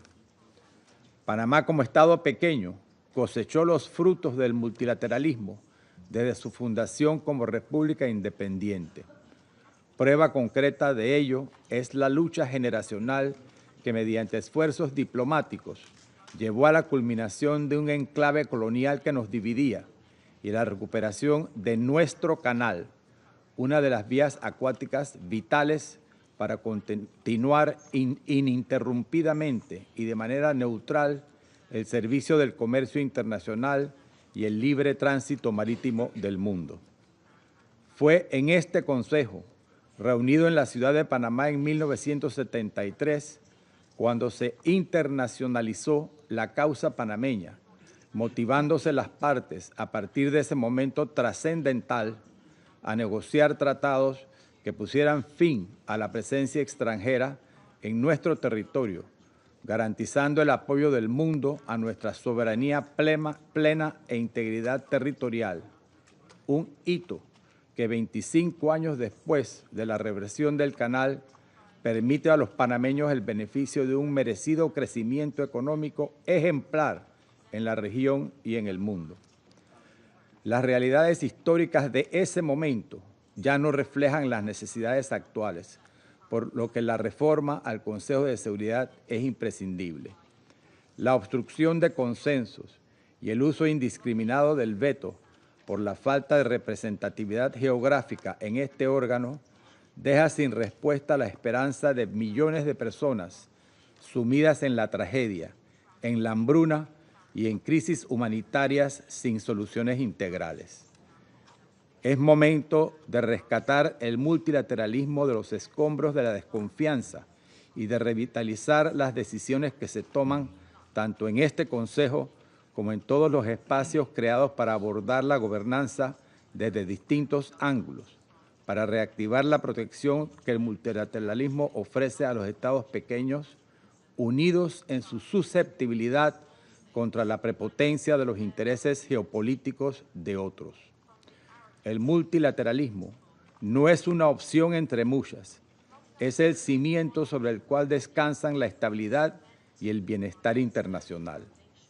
Señor Presidente, Panamá, al igual que muchos estados aquí presentes, puede sugerir soluciones. Sin embargo, estas soluciones no se traducirán en nada concreto si no confiamos en nosotros mismos y nos disponemos a poner en práctica los mecanismos que tenemos disponibles para hacer valer los mandatos de las decenas de resoluciones que aprobamos anualmente. El secretario general solo puede operar en los márgenes que esta membresía le permite, y es por eso que la manera de mantener la paz y la seguridad internacionales conectada al desarrollo sostenible y a los derechos humanos es haciendo valer la legítima voluntad política de nuestros pueblos. Nos enfrentamos a una crisis de representatividad en la que el poder político se ha concentrado en unos pocos, por lo que el resto se siente marginalizado. El mundo avanzó. Es nuestra responsabilidad no solo alcanzarlo, sino además anticiparnos a atender esa preocupación y lo que se avecina con el surgimiento de la inteligencia artificial, los retos a la ciberseguridad y la desinformación dirigida a polarizar, entre tantos otros retos que debemos enfrentar de manera colectiva. Señor presidente, es el momento de que este conveniente debate nos oriente a autoexaminarnos, a reflexionar y a tomar acción para atender los fuertes cuestionamientos dirigidos hacia el sistema multilateral y la gobernanza global luego de 80 años de ejecución insuficiente para evitar que naufrague, sino, por el contrario, que se fortalezca y prospere. Muchas gracias. 我感谢巴拿马代表的发言，下面我请希腊代表发言。Thank you, Mr. President. Allow me to start by thanking China and Foreign Minister Mr. Wang for selecting this very important topic and for convening this timely debate. And I also thank the Secretary General for his very interesting remarks. Mr. President, 2025 signifies a landmark year in the history of the United Nations. As we are preparing to celebrate its 80th anniversary, it's becoming more difficult to meet people that can remember a world without the United Nations, a world shaped by the horrors of the two world wars. Therefore, it is necessary to prevent, among future generations, the risk of oblivion of the devastation that preceded the creation of the organization through highlighting its accomplishments in the promotion of international peace and security, sustainable development, and the protection of human rights. It is also a good moment to take stock of multilateralism and global governance at present. Mr. President, no one can deny that our world is facing new, complex global challenges at a scale unthinkable in 1945, from wars and increasingly military expenditures to hunger, poverty, and unequal development. The permanent crisis in the Middle East, Russia's invasion of Ukraine, and the grave political and humanitarian crisis in Sudan, Sahel, Yemen, DRC, Haiti, and elsewhere are just a few examples of the serious threats of global stability in the UN Charter. We believe there is an urgent need for fundamental reform and improvement of our multilateral system with the UN at its core. A crucial step towards this direction was made last September at the Summit of the Future, when the world leaders renewed the commitment to effective multilateralism by adopting the Pact of the Future and its annexes, the Global Digital Compact, and the Declaration of Future Generation. Our Prime Minister has stated that the Pact of the Future, as a point of global consensus, is only a first step, but it's a necessary first step. It's a political declaration to act, and political will is a necessary driver for action at the national level and collectively at the global level. Greece calls for the rapid implementation of the relevant actions of the Pact, especially transforming global governments and reinvigorating the multilateral system to tackle these challenges and seize the opportunities of today and tomorrow. In this context, a reform of the central pillar of the international peace and security architecture, namely the Security Council, is also needed. We support any model of reform that is fair, strengthens the UN as a whole, and transforms the Security Council to a more democratic, efficient, representative, accountable body adjusted to the realities of the 21st century. We are convinced that these goals would be achieved through the enlargement of the Security Council, both with permanent and non-permanent members. We also call for strengthening the relationship of the Security Council with the General Assembly in order to maintain better international peace and security. Mr. President, during the intense negotiations of the Pact of the Future and beyond, Greece insisted that it was necessary to go back to the basics of the UN Charter, such as the peaceful settlement of dispute, the respect of international law, and the rules and principles of the Charter. These are core elements of Greece's participation to the Security Council and the necessary foundations of peace and prosperity across all nations. At the same time, we need to safeguard fundamental rights and freedoms, democracy and the rule of law in an increasingly authoritarian, dangerous and contested world where human dignity is progressively challenged and where war becomes more prevalent on a greater scale. Let me also stress that one of the Pact's significant achievements is the first global recommitment to nuclear disarmament since 2010. We stress the need this to serve as a basis for upholding and strengthening the international non-proliferation and disarmament architecture with NPT as its cornerstone. Mr. President, Greece recognizes the need to narrow the development divide and especially the digital divide. Peace and security cannot prevail in the absence of development and growth. Greece focuses its development efforts and allocates aid, including through capacity building, transfer of know-how and expertise, with the aim of contributing to the reduction of poverty and inequality in the world, the consolidation of peace and security, and in order to tackle the root causes of migration flows. We also believe that artificial intelligence offers tremendous opportunities for achieving the SDGs, and we are actively engaging to the discussion of the global governance of AI at the UN and other fora.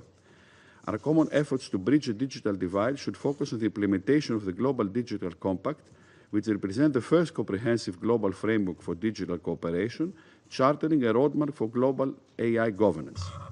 Mr. President, we are also deeply concerned with the lack of substantial progress in tackling the effects of climate change. We reaffirm the importance of accelerated action in this critical decade on the basis of the best available science, and we welcome relevant decisions adopted at COP28 and 29. We also recognize the importance of support to development countries and their access to climate finance, especially those that are particularly vulnerable to the adverse effects of climate change. Mr. President, in closing, let me underline that the upcoming celebration of the 80th anniversary of the UN serves as a moment of collective reflection on the accomplishments of our organization, a reiteration of a common belief to its core values and principles, and a time to begin reforming global governance and the multilateral system. Let us all work together towards this direction. I thank you. 我感谢希腊代表的发言，下面我请俄罗斯代表发言。Господин председатель, приветствуем личное участие министра иностранных дел Китайской Народной Республики в сегодняшних открытых дебатах. Приветствуем участие других министров и высокопоставленных представителей. Считаем предложенную китайским председательством тему крайне актуальной. Она дает хорошую возможность обсудить через геополитическую призму первопричины нынешнего глубокого кризиса современного международного миропорядка. Видим в сегодняшнем заседании своего рода продолжение дискуссии, состоявшейся в июле 2024 года, когда Совет под российским председательством рассматривал вопрос о многостороннем сотрудничестве в построении более справедливого, демократического и устойчивого миропорядка. 80 лет назад, 4 февраля 1945 года, Is there a translation? 4 февраля 1945 года открылась Ялтинская конференция. В ходе этой эпохальной встречи были определены контуры послевоенного мироустройства, центром которого была определена Организация Объединенных Наций. В международно-правовой плоскости Устав Всемирной Организации впервые поставил знак равенства между всеми государствами, избавив мир от легитимизации притязаний отдельных стран на доминирующее положение. Результатом этого прорывного решения стал процесс деколонизации, подаривший свободу многочисленным порабощенным народам. Кроме того, при всех своих сильных и слабых сторонах, о которых до сих пор спорят политики и ученые, ООН в целом справлялась со своей главной задачей – предотвращением новой глобальной войны. Однако сегодня мир как никогда близко подошел к опасной черте и балансирует на грани прямого вооруженного столкновения ядерных держав.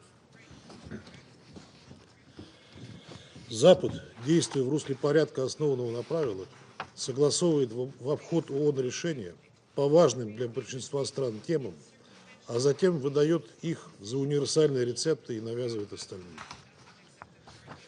Тем самым происходит сознательный подрыв авторитета Всемирной организации и верховенства международного права в регулировании международных отношений.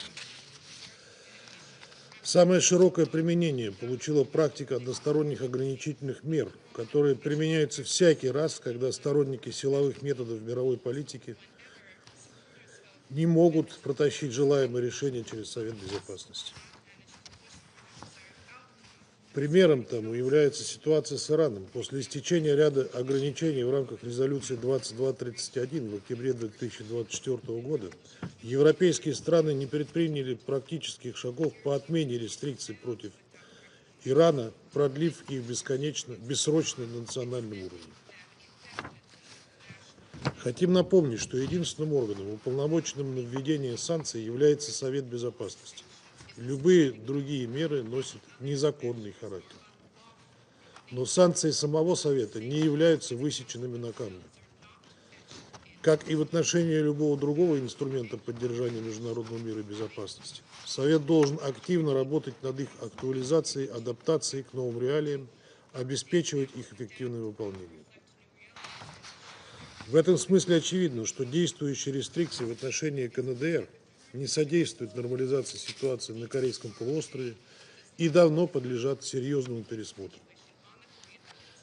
Неподчинение Уставу ООН и безответственное отношение к решениям Совета Безопасности по самым острым международным вопросам стало визитной карточкой Запада. Из плохо скрываемых откровений многих западных политиков и дипломатов следует, что для их столиц резолюции Совета ничего не стоят. Они с завидной регулярностью не выполняются или попросту считаются необязательными. За такими действиями стоит навязчивое желание сохранить неоколониальную систему эксплуатации, позволяющую его правящим элитам и финансово-промышленному капиталу паразитировать на разграблении развивающихся стран. Россия прикладывает усилия по продвижению антиколониальной и антинеоколониальной повесток в ООН, включая принятие тематической резолюции Генеральной Ассамблеи в декабре 2024 года. В контексте усилий по урегулированию украинского кризиса становится понятно, кто искренне выступает за более справедливый, свободный и равноправный мир, а кто живет прошлым и старается любой ценой воплотить в жизнь свои геополитические установки. Любое государство, претендующее на роль посредника и выступающее с мирными инициативами, должно прежде всего ясно понимать, с чего начался этот конфликт. Его первопричина в игнорировании законных интересов России в области безопасности, стремление нанести ей стратегическое поражение, а также в несоблюдении пришедшим к власти в результате антиконституционного государственного переворота киевским режимом прав русскоязычного, прав всего населения Украины и обязательств любого нормального правительства перед всеми своими гражданами. Параллельно с достижением целей специальной военной операции Россия выступает за создание системы неделимой и равной безопасности в Евразии, в рамках которой все государства будут уверены в собственной безопасности и не будут пытаться обеспечить ее в ущерб интересам других. Выдвинутая президентом России инициатива по данному вопросу созвучна идеям и предложениям многих стран, расположенных на нашем общем континенте. Не вызывает сомнений, что комплексный подход к многосторонности зиждется на целях и принципах Устава ООН. Одновременно, по мере формирования многостороннего мироустройства со сдвигом центров силы в сторону глобального юга, растет потребность в адаптации институтов глобального управления к современным реалиям и в первую очередь в реформе ООН и ее Совета Безопасности. Выступаем в пользу увеличения представленности в Совете Безопасности государств Африки, Азии и Латинской Америки. Безосновательное доминирование в Совете стран Запада, как наследников колониальных метрополий, должно уйти в прошлое. Тектонические сдвиги наблюдаются в мировой экономике. Доля стран БРИКС в глобальном ВВП 37 с лишним %, опередила долю стран группы 7, менее 30%. Реформа глобальной финансовой архитектуры должна отражать эти процессы. Особое значение имеет скорейшее реформирование бреттон-вудских институтов и ВТО, работа которых должна выстраиваться с учетом реального веса незападных центров экономического роста. И что же мы видим в этой сфере? Лишь попытки стран ОЭСР не допустить значимых реформ и уцепиться за существующую систему, которая позволяет использовать финансовые инструменты как оружие массового поражения, что усиливает фрагментацию мировой экономики.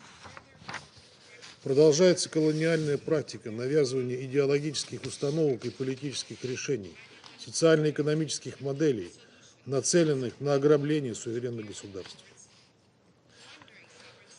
По имеющимся оценкам, развитые страны выкачали из стран глобального юга со времени принятия Декларации о деколонизации 1960 года ресурсов на общую сумму в $62 триллиона. Развязана беспрецедентная кампания односторонних принудительных мер, от которых страдают страны в Африке, Азии и Латинской Америке. Серьезный удар по глобальной финансовой системе наносит и прямое воровство странами Запада суверенных активов и валютных резервов. Вместе с этим в ход идут и ограничения на доступ к технологиям, что прямо противоречит подлинной многосторонности, усугубляет неравенство и закладывает мину замедленного действия, подрывая перспективы достижения целей устойчивого развития.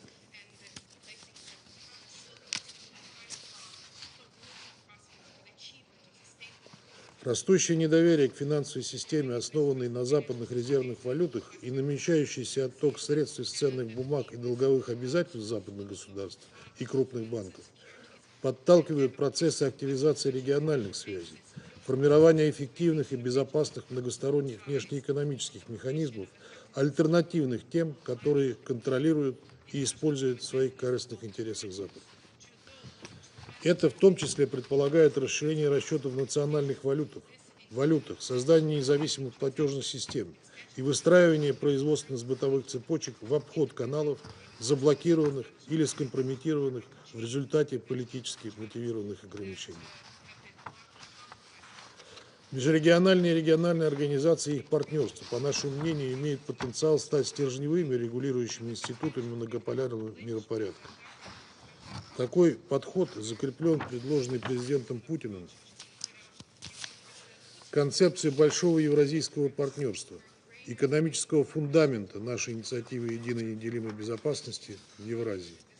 Несомненно, важная роль на этом направлении принадлежит БРИКС, ШОС, а также СНГ, Евразийскому экономическому союзу, АСЕАН и другим объединениям.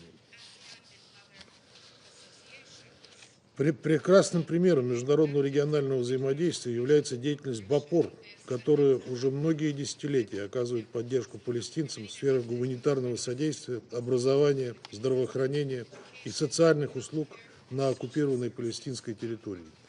По сути, делает все то, чем обязаны заниматься оккупирующие власти Западного Иерусалима, ведущие беспрецедентную травлю БАПОР. Бесперебойная и устойчивая работа агентства – залог выживания для миллионов жителей сектора Газа и западного берега реки Иордан. Сегодня БАПОР для газовитян – единственная оставшаяся в жизни опора, альтернативы которой не было и нет. Наш долг – защитить мандат агентства в интересах продолжения его уникальной работы по оказанию помощи палестинцам как на ОПТ, так и в соседних арабских странах. В этой связи поддерживаем призыв Генерального секретаря ООН и Генерального комиссара БАПОР к Израилю соблюдать свои международно-правовые обязательства и отменить законы Кнессета о запрете деятельности агентства. Очевидно, что важным стимулирующим фактором укрепления многосторонности становятся множащиеся глобальные вызовы перед человечеством. От кризиса в сфере здравоохранения до проникновения в нашу жизнь бесконтрольных цифровых технологий, от изменения климата до так называемого демографического перехода, а по сути, как считают некоторые эксперты, демографического суицида для все большего количества наций. ООН призвана играть центральную координирующую роль в выработке адекватных решений с привлечением всех заинтересованных сторон, а деполитизированное международное научное сотрудничество предоставить убедительную и долгосрочную базу для принятия такого рода решений. Непосредственно в деле достижения целей устойчивого развития серьезные надежды возлагаются на предстоящую 4-ю международную конференцию по финансированию развития в Испании в июле сего года. Среди других приоритетных вопросов отмечаем проблематику цифрового разрыва. Выступаем за налаживание межгосударственного диалога и наращивание активности профильных международных организаций с целью сокращения цифрового неравенства, содействия развивающимся странам в развитии национального законодательства и в высокотехнологической инфраструктуры в области цифровой экономики. Дискуссии на все обозначенные нами темы должны выстраиваться без скатывания в бесплодную полемику, иначе ощутимых результатов достичь не удастся. Необходимо восстановить профессиональную дипломатию, культуру диалога, умение слушать и слышать, сохранять каналы кризисной коммуникации. Точка опоры есть, это устав нашей организации. Если все без исключения будут следовать его духу и букве, а не трактовать его выборочно в угоду своим геополитическим интересам, объединенным нациям по силам преодолеть текущие разногласия и прийти к общему знаменателю по большинству вопросов. Благодарю вас. 感谢俄罗斯代表的发言，下面请法国代表发言。 Monsieur le Président, je vous remercie pour l'organisation de cette réunion. Alors que la gouvernance mondiale est mise au défi par la multiplication des crises, nous ne devons pas céder à la tentation de l'unilatéralisme. Ceci nous conduirait à la confrontation généralisée de tous contre tous, au détriment de chacun, même de celui qui se croit le plus fort. La France réaffirme son soutien au multilatéralisme, au respect du droit international et aux valeurs de coopération et de solidarité. En septembre dernier, nous avons adopté le Pacte pour l'avenir afin de revitaliser le multilatéralisme et accélérer la réalisation de l'agenda 2030. Alors que nous nous apprêtons à célébrer le 80e anniversaire des Nations Unies, ce document réaffirme qu'une réponse collective est nécessaire pour répondre aux défis actuels et à ceux de demain. Dans cet esprit, la France a organisé le sommet pour un nouveau pacte financier et au début du mois de février de cette année, le sommet pour l'action sur l'intelligence artificielle. Nous devons repenser notre système de gouvernance pour le rendre plus efficace, plus représentatif et plus juste. Il nous faut aussi aller plus loin en matière de climat et de biodiversité. Cette méthode continue de produire des résultats, comme l'illustre l'adoption du traité BBNJ en 2023. Il y a 10 ans, 195 États réunis à Paris avaient décidé d'accélérer de manière décisive la lutte contre le dérèglement climatique avec pour objectif de limiter l'augmentation de la température moyenne à 1,5 degré Celsius. Nous devons tous nous remettre en ordre de bataille pour traduire en actes l'accord de Paris. Monsieur le Président, c'est parce que la France a confiance dans les Nations Unies qu'elle défend une réforme ambitieuse. S'agissant du Conseil de sécurité, notre position est claire, un élargissement dans les 2 catégories de membres afin de préserver sa légitimité et de renforcer sa représentativité. Il est anormal que l'Afrique ne soit pas représentée parmi les permanents. Cela doit changer. La France défend depuis 20 ans, comme le prévoit le modèle du G4, que 2 États africains siègent parmi les permanents. Je réaffirme ici qu'il est légitime qu'ils demandent le droit de veto. Le Conseil de sécurité doit pouvoir agir et remplir son rôle dans le maintien de la paix et de la sécurité internationale. Les attentes de la communauté internationale sont fortes pour la Palestine, pour l'Ukraine, pour le Soudan et pour tant d'autres régions dans le monde. Nous devons faire plus. La France considère que le droit de veto n'est pas un privilège discrétionnaire, mais une responsabilité particulière. C'est dans cet esprit qu'elle porte depuis 2015 avec le Mexique une initiative d'encadrement du veto en cas d'atrocité de masse, c'est-à-dire en cas de génocide, de crimes contre l'humanité et de crimes de guerre de grande ampleur. 106 États ont déjà apporté leur soutien à cette initiative et nous nous sommes engagés dans le pacte pour l'avenir à intensifier nos efforts sur cette question. Soyons à la hauteur des attentes dans ce domaine. Je vous remercie. 我感谢法国代表的发言，下面我请英国代表发言。 Thank you, President, and I welcome the contributions to our discussion today from His Excellency Foreign Minister Wang Yi and the Secretary-General. The United Kingdom remains deeply committed to the United Nations. But 80 years since its creation, with more countries engaged in conflict than ever before, we're falling short of its founding mission to save succeeding generations from the scourge of war. And despite progress on health and education, significant global challenges remain. The climate crisis is accelerating. and the Sustainable Development Goals are off track. Why so? There is more to this than the often mentioned liquidity crisis. In 80 years, UN membership has increased from 51 to 193 member states. But the UN and its institutions are not fully representative of all its members. We now live in a multipolar world, not a bipolar or a unipolar one, and whose challenges, climate, pandemics, cybersecurity, are more transnational than national. As the Secretary-General reminded us, and so many speakers today have reiterated, the Pact of the Future demonstrated a clear desire and a clear commitment to reinvigorate the multilateral system, including through reforming the UN and the international financial system. Together, we need to redouble our efforts and find new ways to address emerging challenges. 2025, the UN's 80th anniversary and a year of key summits, is the first step on this path. Next month, we have the Commission on the Status of Women and the Beijing +30 meeting. In June, we have the UN Oceans Conference. In July, Financing for Development 4. And later in the year, we have the UN Social Summit and COP30 back in Brazil. Together, these summits seek to address our shared concerns. Their success is critical for progress and the UN's reputation as our multilateral home. Second, we need to use the UN more effectively to deliver international peace and security.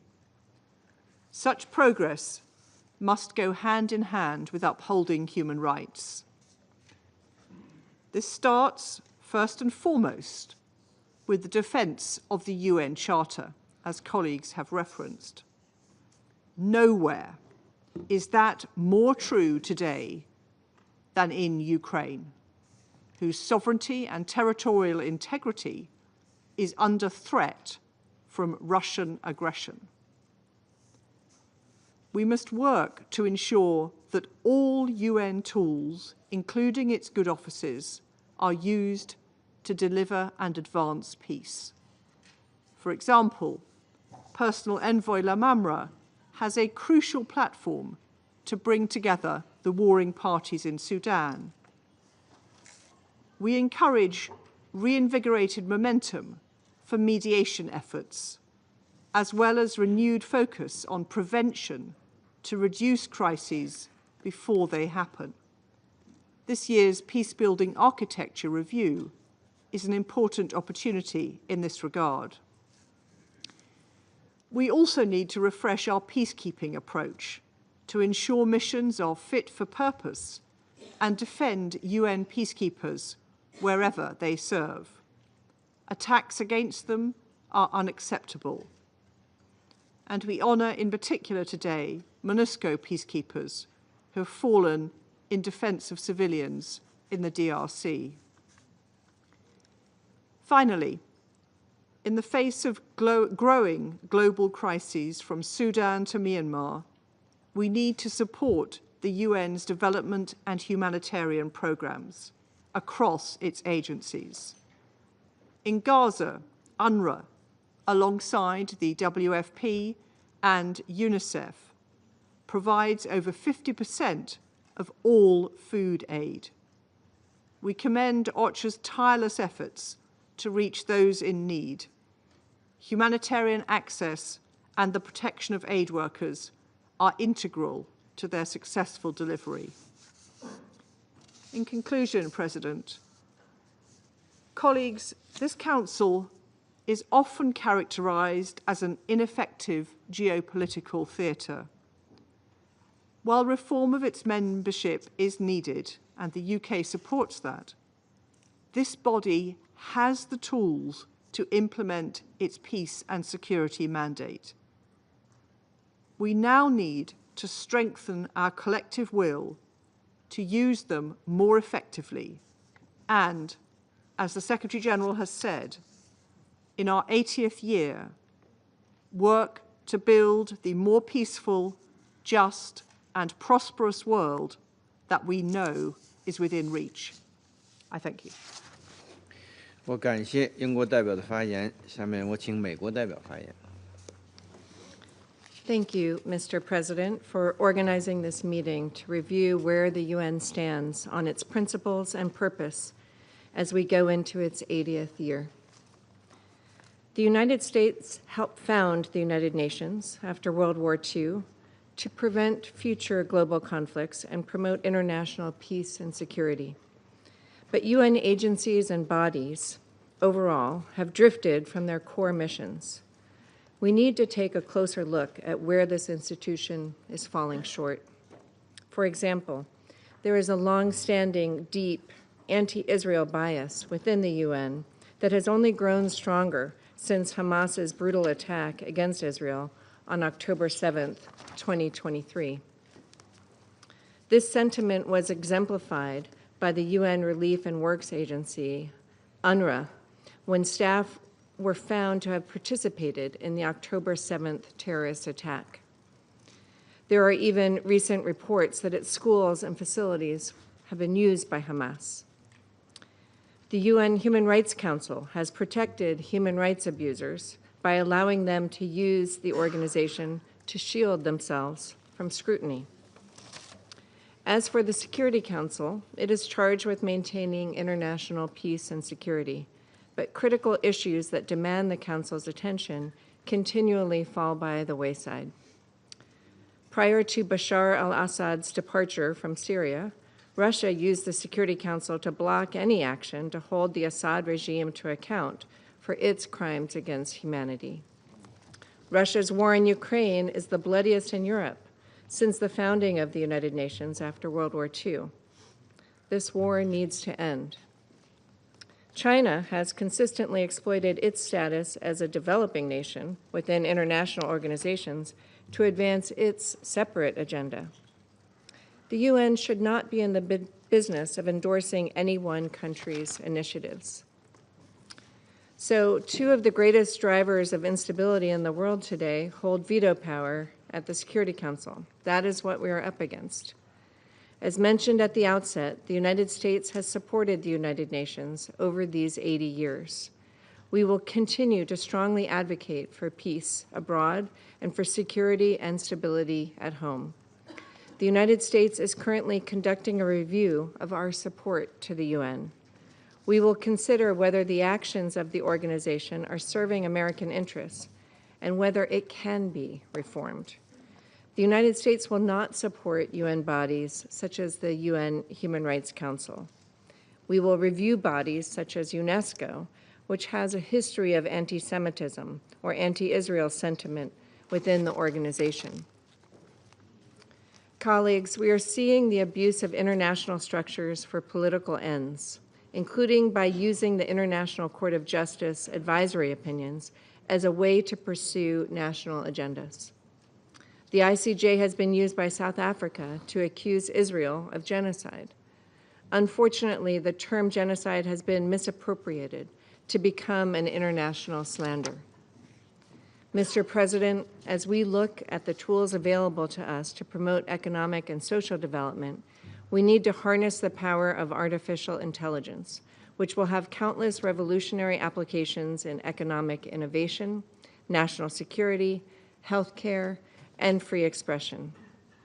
America welcomes partnerships with UN member states that foster the creation of AI technology, but we must guard against strangling the development of AI with needless regulations. We must also be wary of attempts to use AI algorithms to rewrite history, surveil users, and censor speech. Mr. President, a few words about sanctions, or so-called illegal unilateral coercive measures. The United States reiterates that its autonomous sanctions programs are consistent with international law. In addition to observing and respecting UN sanctions, the United States and many of our partners legitimately use domestic authorities, carefully regulating our domestic financial systems in a tailored way to address threats to international peace and security. In doing so, we go to tremendous lengths to avoid humanitarian impacts or impacts on the flows of life-saving food and medicine to those in need. Mr. President, in conclusion, the United States supports the UN's return to its founding mission of promoting peace and security around the world. As President Trump has stated, we will be taking a hard look over the next few months on what reforms the UN needs to undertake to get us to that point. I thank you. 感谢美国代表团的发言。下面我请斯洛文尼亚代表发言。 Thank you, Mr. President. We are encouraged by the leadership of China in organizing today's debate, and we thank Secretary General for his briefing earlier. Colleagues, soon we will mark 80 years since the end of the Second World War. Devastation and suffering caused by the war led the leaders to unite and establish the UN with the noble motivation, quote, to save succeeding generations from the scourge of war. End of quote. Our organization and hope for a peaceful future raised as a phoenix out of the ashes of the war, as beautifully depicted by Per Krog's mural for peace hanging in the chamber just behind us or above us. However, as if the core to the raison d'etre of our organization has loosened with time, and as if we are not capable anymore to imagine peace. The conflicts are running at an all-time high. The UN Charter, the international law, international humanitarian law, and the resolutions of this Council are all being undermined and right out violated or ignored without any accountability. Since we have entered the Security Council a year ago, we have been asking ourselves how to revive the spirit of San Francisco. Like Guyana, we are asking ourselves how to rebuild the trust among ourselves and in the Council. And like Sierra Leone, we are wondering how to reverse the erosion of international order based on international law and built around the organization. These questions led us to organize the Leadership for Peace open debate during the Security Council presidency in September last year. Together, we adopted a presidential statement and recommitted to our responsibilities and roles. The number of speakers then and today is a testament of our continuing belief in the United Nations. Mr. President, let me make 3 points on how Slovenia sees the way forward. And they are: focus on what we have in common, address new non-traditional security threats, and protect achievements of the past 8 decades. First, international community joined under the umbrella of the United Nations continues to share most noble aspirations. We committed to a world free of war, world free of fear and free of want. We committed for every human to be able to have her needs, rights, and dignity protected and promoted. These goals continue to unite us. Last year, we adopted the Pact for the Future, for a world that is safe, peaceful, just, equal, inclusive, sustainable, and prosperous. A world in which well-being, security, and dignity, and solidarity, and healthy planet are assured for all humanity. We agree with you, Mr. President, as with many other colleagues who are convinced that the Pact is a good and broad enough basis to implement our common aspirations. Second, international community joined under the umbrella of the United Nations should acknowledge the profound global transformation we are experiencing today, a transformation that is adding new, non-traditional concerns to the existing ones. Climate change and environmental threats can fuel conflicts. Water-related risks are a challenge to the resilience of societies. Cyber attacks on critical infrastructure, hospitals, and government institutions can bring the world to a standstill. Disregard for safety and protection of nuclear power plants can hinder lives of generations to come. Terrorism continues to threaten security and well-being of all our citizens. These new security concerns don't stop at our borders. They don't recognize regional divisions. They represent our shared concern, our common threat. And the Council should step up efforts in addressing them. So let us commit to fighting these challenges, and let us do it together. UN community is our strength. And my third and last point, international community joined under the umbrella of the United Nations should be proud of its past achievements. A major contribution of the UN with its legal framework is that it enabled the power of rules to replace the rule of power. Even if it doesn't always work properly and in all situations, it provides a protective shield for a great majority of member states against the notion of might is right, in the words of my Danish colleague. Violations of the UN Charter, of the international law and international humanitarian law, the erosion of respect for the work of the humanitarian organizations and their staff, disregard for the protection of civilians, especially women and children in armed conflicts, without any accountability, risk driving our world into disorder and chaos. So, colleagues, the Secretary General Dag Hammarskjöld once observed that it is not big powers who need the UN for their protection. It is all the others. We, the others, the great majority of UN member states, should act accordingly to protect 8 decades of the international system based on rules and the UN Charter, and build consensus to deliver peace, to end with a quote of the current Secretary General. Thank you. 我感谢斯洛文尼亚代表的发言。下面我请玻利维亚外交部长伦达女士阁下发言。Muchísimas gracias, señor presidente. El Estado Plurinacional de Bolivia saluda la presidencia de China frente del Consejo de Seguridad y le deseamos mucho éxito.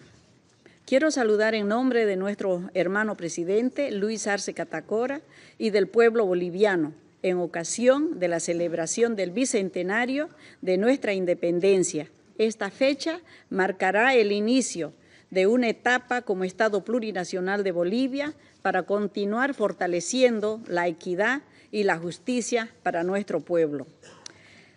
Este encuentro se lleva a cabo en un contexto en el que la crisis multidimensional que atraviesa el mundo se profundiza cada día más.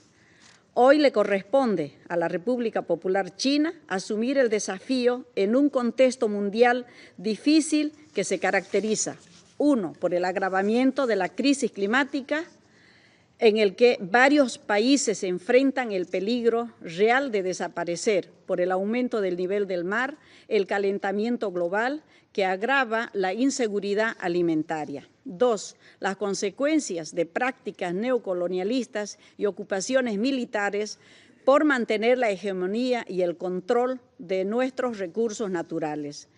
Tres, el peligro de una guerra comercial de alcances generales con consecuencias gravísimas en todos los campos. Cuatro, las amenazas de profundizar el genocidio contra el pueblo de Palestina. Cinco, los bloqueos económicos y las medidas coercitivas unilaterales como armas de dominio contra países soberanos. Ante estas amenazas a la paz y a la existencia del planeta, el desafío más importante es la implementación de un cambio radical e urgente en las estructuras de las Naciones Unidas, especialmente en el Consejo de Seguridad. Es necesario restaurar al respecto por el derecho internacional, los derechos humanos y establecer una gobernanza global inclusiva y representativa. La utilización del veto por los Estados Unidos para premiar la impunidad de Israel en el caso del genocidio de Palestina en contra de la voluntad colectiva de ese pueblo hermano es una muestra de que el Consejo de Seguridad no representa los intereses de la mayoría de los pueblos del mundo.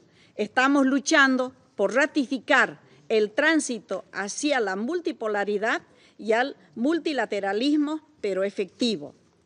Políticamente no es correcto ni aceptable para la profundización de las relaciones internacionales que 5 países determinen el destino de toda la humanidad, mientras que el sur global solo observa de la periferia. El veto debe desaparecer. Los estados que violen los derechos humanos y el derecho internacional deben ser suspendidos del Consejo de Seguridad. La ampliación de los miembros de este órgano debe responder a variables como geográficas, climáticas y tener en cuenta los desafíos globales. Todos debemos escucharnos y debemos ser representados. Señor presidente, el camino hacia un mundo multipolar, los BRIC se han constituido una alternativa real en el orden económico y financiero. Bolivia apuesta por fortalecer el nuevo Banco de Desarrollo de los BRIC para financiar nuestro crecimiento sin ataduras de instituciones financieras tradicionales. Señor presidente, la defensa de los derechos humanos debe ser universal, efectiva y no selectiva. Es hora de que este Consejo exija a Israel detener las acciones genocidas y el desplazamiento forzado de hombres y mujeres del pueblo de Palestina de su territorio. Esperamos que este debate marque el inicio de una transformación real y no de una nueva ronda de intervenciones, porque está en juego la vida y el planeta, y eso no nos espera. Para finalizar, quiero reiterar la posición de Bolivia, de nuestro hermano presidente, en las últimas Asambleas General de las Naciones Unidas, que hace un llamado a convertir al mundo en una zona de paz. Muchas gracias.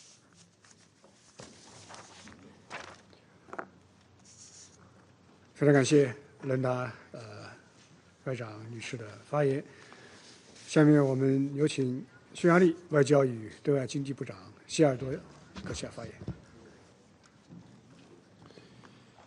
Thank you so much, dear Minister, my dear friend, dear colleagues. For the couple of recent weeks, we have been living in a totally new global political reality. The outcome of the US presidential elections have changed basically everything.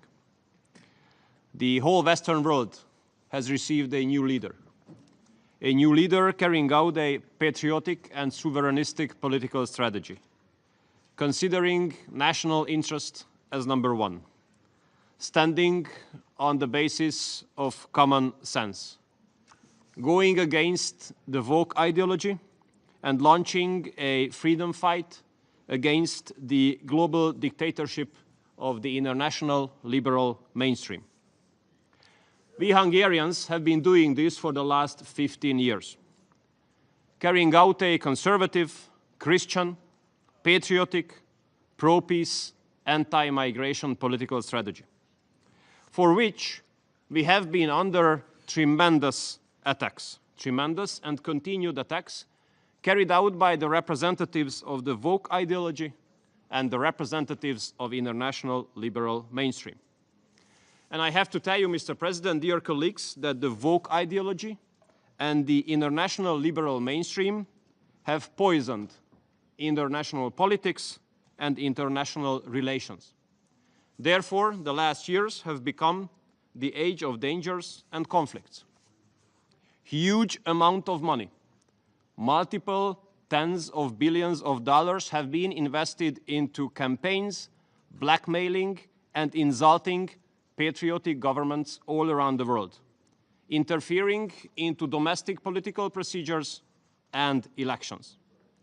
International politics have been totally lacking mutual respect. What we had instead? Stigmatization, lecturing, and blackmailing. And we Hungarians have suffered a lot of all these phenomena. Therefore, we welcome the recent changes. We especially cherish that the financial channels of this political strategy of interfering into domestic issues of other countries have been cut, which makes it possible that mutual respect will return as the basis of international politics. Mr. President, we Hungarians have been living in the neighborhood and the shadow of the war in Ukraine, which has put a lot of challenges ahead of us and caused a lot of harms and losses to our country. And we have to tell you that the international liberal mainstream has fueled this conflict by stigmatizing and attacking all of those who had been speaking in favor of peace. We remember the stigmatization, spies, propagandists, friends of whoever.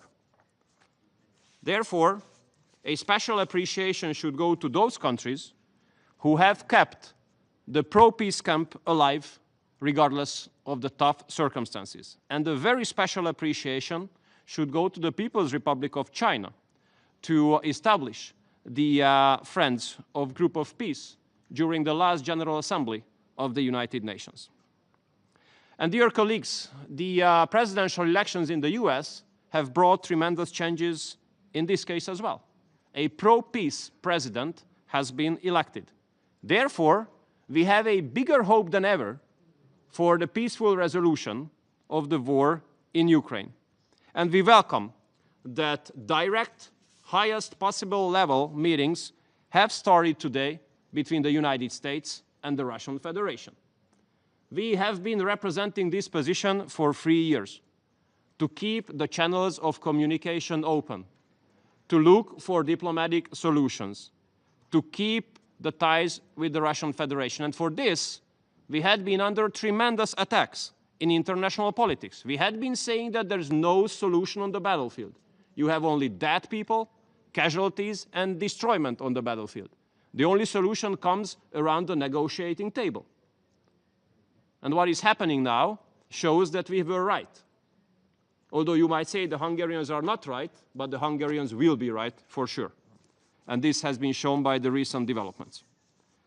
And I do believe, Mr. President, that the United Nations should adjust itself to this new global political reality. If it is unable to do so, it will lose its significance. We have to be honest to ourselves. During the global dictatorship of international liberal mainstream, United Nations have failed to be the platform for peace. Therefore, the leaders should get out of their comfort zones, out of the ivory tower, and come forward with innovative proposals for reforms. How to eliminate the function overlaps, how to eliminate useless functions, how to cut costs, and how to increase the effectiveness. And we, Hungary, as a home of many branches of UN organizations, hosting, for example, the second largest anti-terror department of this organization, we are ready to take our fair share. So if there's a decision for decentralization or outsourcing activities from New York, we are happy to host more in Hungary. So, Mr. President, let me cherish the efforts of the People's Republic of China to keep the pro-peace camp alive in the recent years. Now we hope that the activities of this camp will come to reality. We wish all the best for the United States and the Russian Federation for the direct negotiations. We hope that today's meeting succeeded well, and we hope for a successful summit sometimes in the near future. A good American-Russian relationship is good news to the world as well. And we, Mr. President, stand ready for the new age of global reality, and we are ready to take our fair share when it comes to making the world a better place again. Thank you so much. 感谢西尔多外长阁下。下面我们有请乌干达外交部长奥东格阿布巴卡尔将军阁下发言。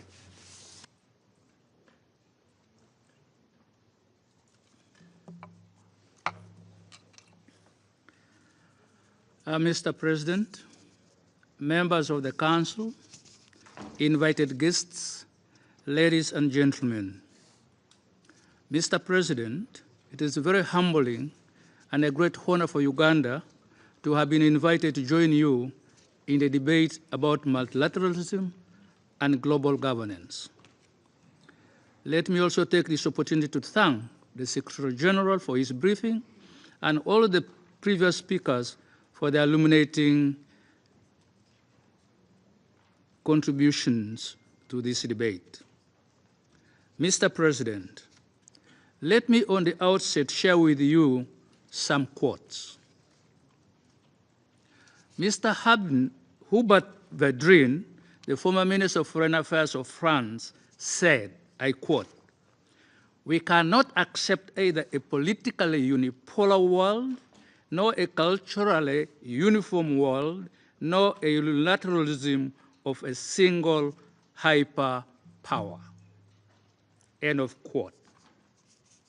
Kofi Annan, former Secretary General of the United Nations, said, and I quote, "There is a certain tendency on the part of some Americans to treat the UN as a multilateralism a la carte, where you pick and choose where it suits you, and where it doesn't suit you, you pull back." John F. Kerry, former Secretary of State of the United States, said, and I quote, "I think we celebrate the 70th anniversary of the UN. As we celebrate the 7th anniversary of the UN, it is a good moment to rekindle our efforts to make multilateralism work again. And I am proud to say that in the Iran agreement, I think we did show that it can work." End of quote.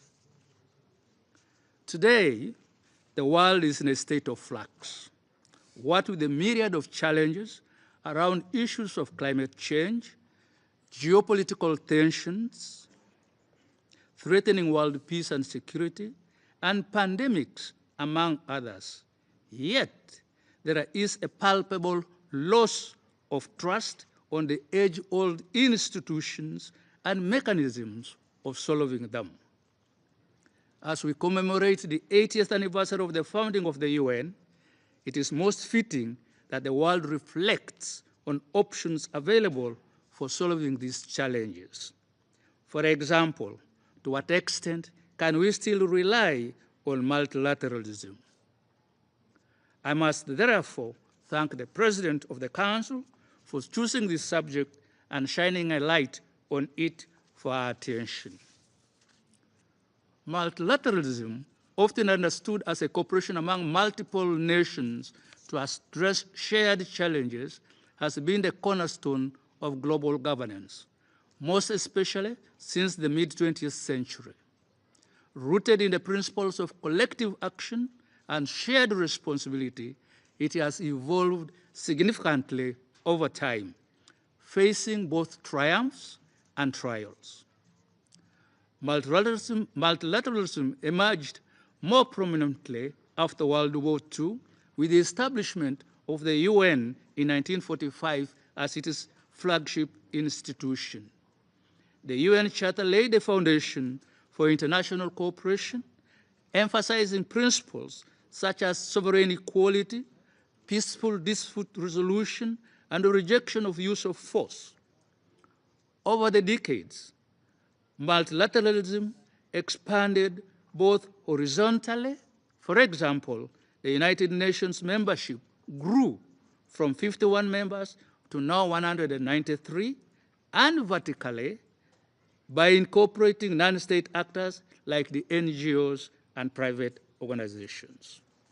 The post-Cold War era saw a surge in multilateral efforts with the rise of global governance frameworks addressing common challenges like trade with the formation of the World Trade Organization, climate change with the signing of Paris Agreement, and public health with the formation of the World Health Organization. In spite of this, it is always important for us to remember that multilateralism has always been work in progress, balancing universal aspirations with the realities of power politics. Despite this apparent achievement, multilateralism continues to face significant challenges, particularly now in the 21st century. These challenges range from structural impediments, rising nationalism and populism, power shifts in the global arena, global crisis, to loss of trust in the system. The UN Security Council veto system and the lack of equitable representation for especially developing countries hinders effective decision-making. Take, for example, the African continent, with a population of now more than 1.4 billion people, having no representation at the permanent seats category. Compare this with Europe, with a population of about 500 million people with 3 permanent seats.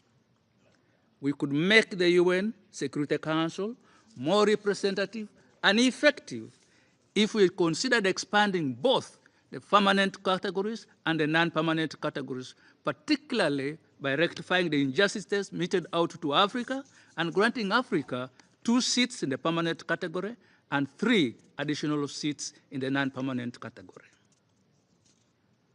Many world leaders have disavowed multilateral agreements, prioritizing unilateral actions instead. For example, when you withdraw from the Paris Climate Change Agreement or from the World Health Organization, you are effectively condemning multilateralism to doom. The 21st century is significantly different from the 20th century.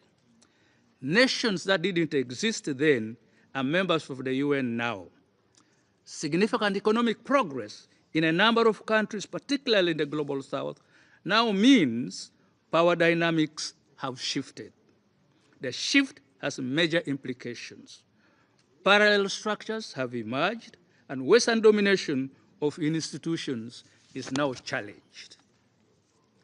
The recent outbreak of COVID-19 significantly exposed limitations of the existing multilateral mechanism in coordinating global response.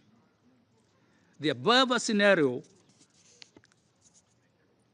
have led to polarization and inequality, weakened trust in the multilateral institutions, making collective action more difficult. As John F. Kerry, whom I quoted earlier, did indicate, there is a need to rebuild trust and confidence in the global institutions. The picture I have painted above is rather depressing and fatalistic. However, you could examine ways and options to make multilateralism adapt to contemporary realities and become robust and effective in dealing with existing challenges. I would like to propose that we look at the following. 1, we must endeavor to introduce inclusive reforms. Efforts must be undertaken to modernize the UN, the World Trade Organization, and many other institutions so that they better reflect the current realities. These reforms should better reflect the priorities of the developing countries and ensure geographically diverse representation. 2, we must adopt a multi-stakeholder approach involving NGOs, private actors, and civil society in global governance can foster more flexible and responsive solutions. 3, we should take advantage of technological advances. Digital tools and platforms can enable new forms of collaboration. However, we must remain wary of challenges of interference and data governance issues. 4, initiatives like the UN Foundation's Our Future Agenda are harnessing the energy and creativity of the youth to drive innovative solutions to sustainable development. Such initiatives must be supported. 5, the 2030 Agenda for Sustainable Development and the Pact for the Future provide a roadmap for renewed international cooperation, emphasizing equity and intergenerational responsibility. In conclusion, it is important to note that multilateralism, while facing significant challenges, remains indispensable for addressing global issues that transcend national borders.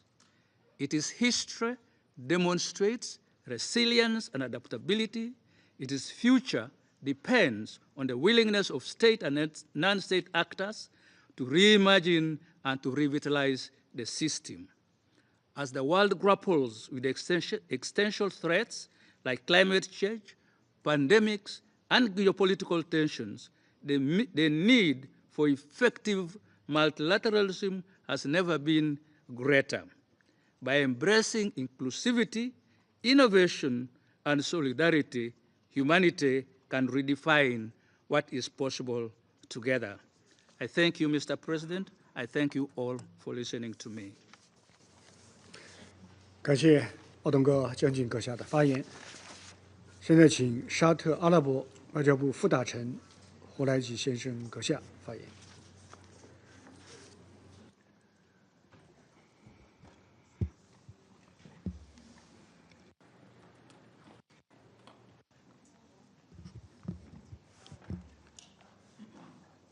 معالي السيد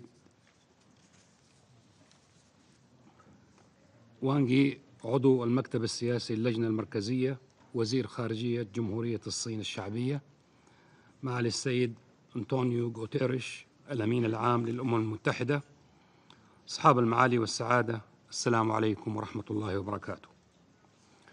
سيد الرئيس، بداية أود أن أهنئكم على رئاسة مجلس الأمن لهذا الشهر، ونقدم لكم جزيل الشكر على دعوتكم لهذه الجلسة المفتوحة لمناقشة سبل تنفيذ التعددية الدولية وإصلاح الحوكمة العالمية وبحث آليات استكمالها، حيث تنعقد هذه الجلسة ونحن نمر بظروف دقيقة وحرجة تحتم علينا جميعاً الوقوف على مكامن الخلل التي تعيق النظام الدولي من القيام بمهامه.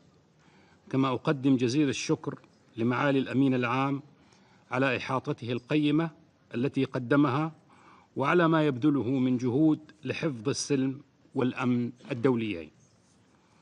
سيد الرئيس، في ظل التحولات والتغيرات التي يمر بها عالمنا، بات من الضروري التحرك نحو تعزيز قدرة النظام الدولي على صون السلم والأمن الدوليين وفقاً لما هو منصوص عليه في ميثاق الأمم المتحدة. وبلا شك فإن التحديات المتزايدة التي يواجهها المجتمع الدولي والأحداث الدامية الراهنة تتطلب أقصى درجات الفاعلية في التعاطي والتجاوب من قبل النظام المتعدد، وعلى رأسه مجلس الأمن الذي يقع على عاتقه التفاعل بحيادية وموضوعية مع جميع القضايا وفقاً للولاية المناط بها. وتؤكد المملكة العربية السعودية على ضرورة الجمع بين عامل الفاعلية من جهة وعامل التعددية وسلامة التمثيل من جهة ثانية في أي مسعى جاد لإصلاح الحوكمة العالمية واستكمالها.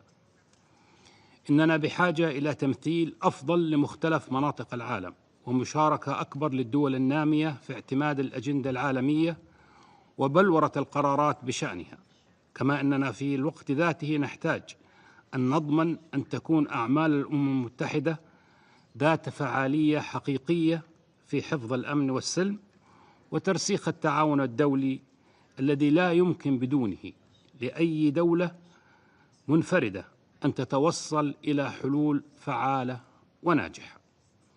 وفي هذا الإطار فإن المملكة العربية السعودية تعيد التأكيد على أن المفاوضات الحكومية الدولية حول إصلاح النظام المتعدد ينبغي أن تكون من خلال الجمعية العامة وفقاً لقرار الجمعية العامة 62/557 والذي تم اعتماده بتوافق الآراء.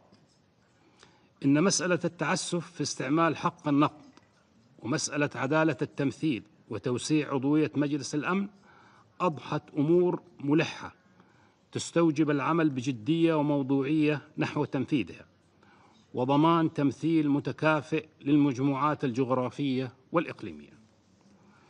سيد الرئيس، نحن نشهد اليوم تنامياً في أزمة الثقة بقدرة الأمم المتحدة وهيئاتها وخاصة مجلس الأمن على الاطلاع بمسؤولياتها في حفظ السلم والأمن الدوليين وحل النزاعات بالطرق السلمية، وهذا يستدعي منا جميعاً تقييم الوضع الراهن الذي تتراجع فيه فعالية العمل الدولي متعدد الأطراف، وضرورة اقتراح أفضل السبل للإصلاح وتعزيز الفاعلية والتعددية والقدرة على الاستجابة السريعة لمواجهة الأزمات وتخطي العقبات. وبلا شك فإن جهود الفريق العامل المعني بالوثائق الإجرائية الأخرى IWG ومسار تحديث المذكرة 507 الخاصة بتطوير أساليب مجلس الأمن يمثلان خطوة في الاتجاه الصحيح نحو تحسين أساليب عمل مجلس الأمن، لا سيما في التبعيات السلبية لاستخدام حق النقد الفيتو في تحقيق السلم والأمن الدوليين. إن الاستخدام غير المبرر لحق النقد أثبت بأن ذلك لا يخدم الأمن والسلم الدوليين ولا يتسق مع المقاصد العليا لميثاق الأمم المتحدة، وما نشهده من استمرار قتل الأبرياء المدنيين في قطاع غزة خير مثال على سوء استخدام حق النقد. إن المملكة العربية السعودية وانطلاقا من حرصها الدائم على تحقيق أهداف وغايات الأمم المتحدة في حفظ الأمن والسلم الدوليين تجدد دعوتها لإصلاح مجلس الأمن ليكون أكثر عدالة في تمثيل واقعنا اليوم وأكثر فاعلية في مواكبة تحولات وتطورات المجتمع الدولي وأكثر كفاءة في معالجة تحدياته المشتركة. والمملكة على أهبة الاستعداد للتعاون مع بقية الدول الأعضاء في سبيل تحقيق هذا الهدف النبيل. وفي الختام كل ثقة أن اجتماعنا هذا يقدم مساهمة في الجهود الهادفة إلى تقوية دور الأمم المتحدة والعمل الدولي المتعدد الأطراف وإصلاح الحوكمة العالمية. وشكرا سيد الرئيس. 谢谢胡雷吉先生阁下的发言。下面我们有请古巴外交部副部长德格西奥先生阁下发言。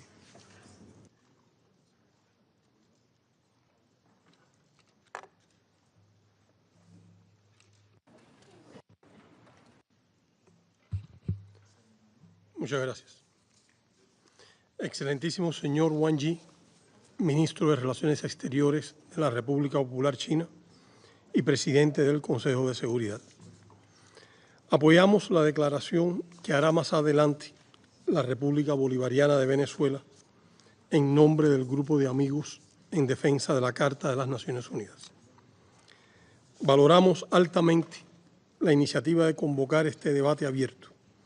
Reconocemos el relevante papel de China en la defensa del multilateralismo, la diplomacia, el desarrollo global y la paz. Próximos a conmemorar el 80 aniversario de las Naciones Unidas, el mundo atraviesa una compleja coyuntura caracterizada por graves y crecientes amenazas a la paz y la seguridad internacionales y una progresiva erosión de los fundamentos sobre los que descansa esta organización.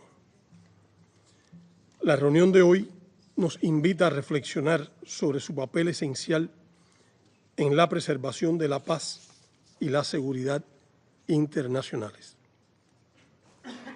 Hemos sido testigos de la retirada de la mayor potencia mundial de organismos internacionales, con absoluto desprecio por la importante actividad que estos desempeñan.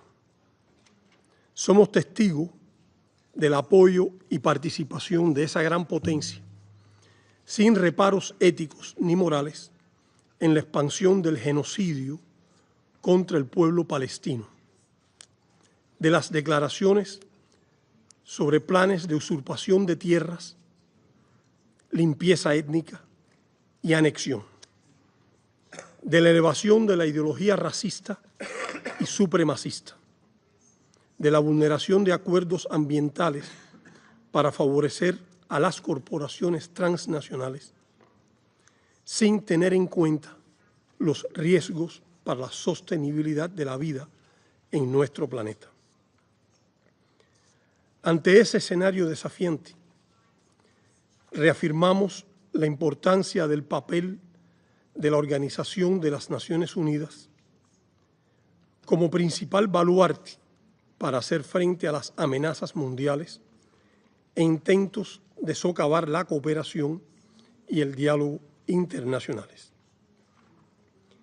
El respeto pleno a los principios y propósitos de la Carta de la ONU y de las normas del derecho internacional, así como la defensa del multilateralismo, son imprescindibles en este escenario internacional cada vez más peligroso y complicado, en el que la seguridad y el bienestar de nuestras naciones enfrentan retos sin precedentes.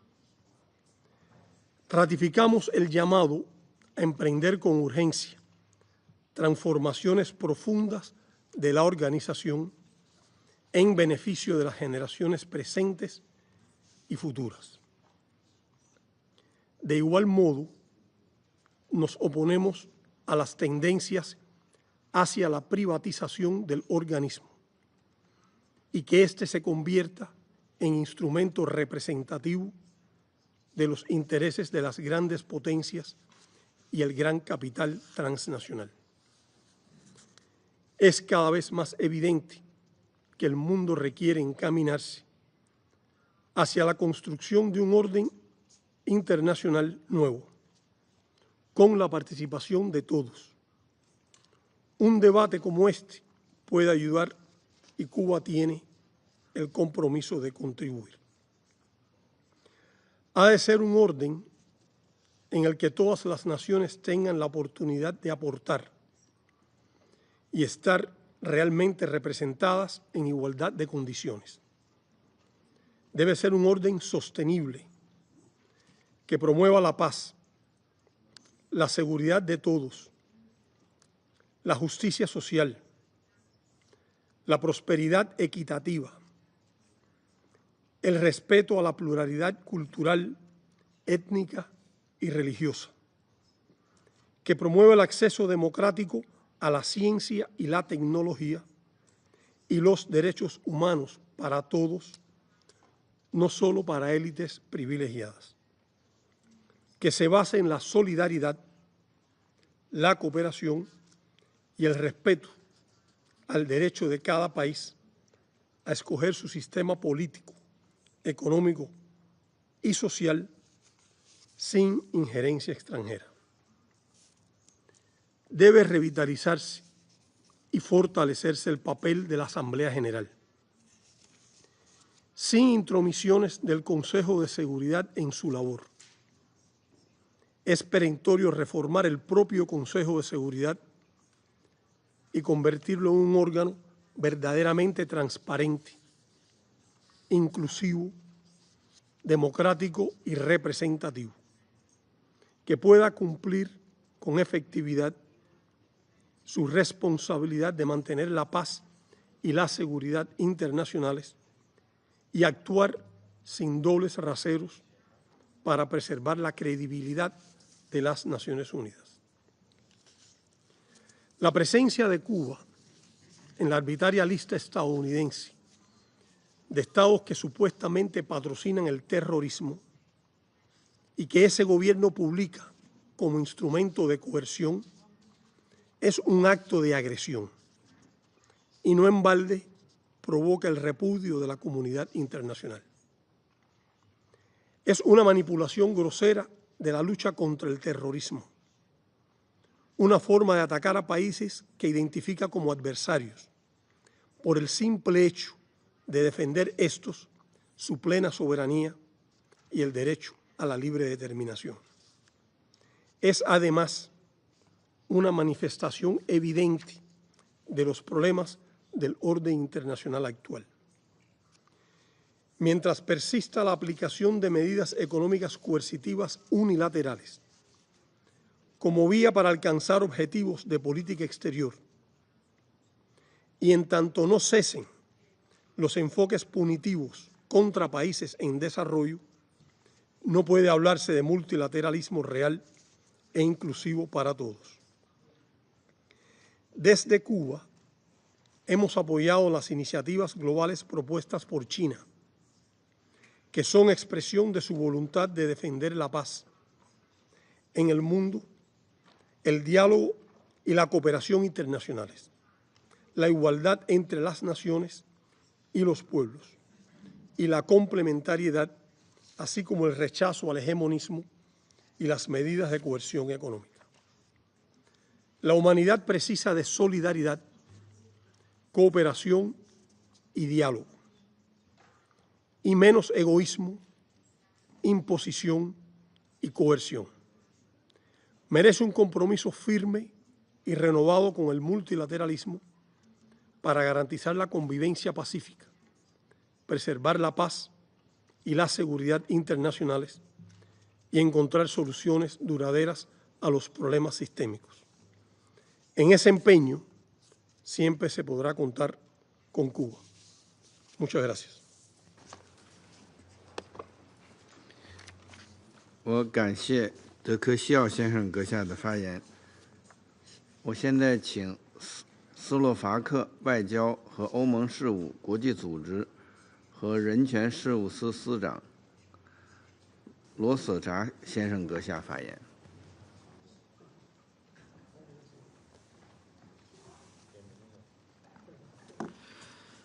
Mr. President, thank you for convening this open debate on the important issue of multilateralism and improving global governance. I would also like to thank Secretary General Guterres for his statement to the Council. The theme of today's debate is of utmost relevance for all of us and all of our citizens. We all share a common interest in a workable international system, particularly in the context of international peace and security. And we all should continue to make every effort to further the peaceful purposes of the United Nations. Mr. President, before I start, I would like to align myself with the statement to be delivered by the European Union. I would like to add a few additional comments from a national perspective. The first point I would like to emphasize is that we are at a time of profound global transformation. The world today is becoming more multipolar and fragmented.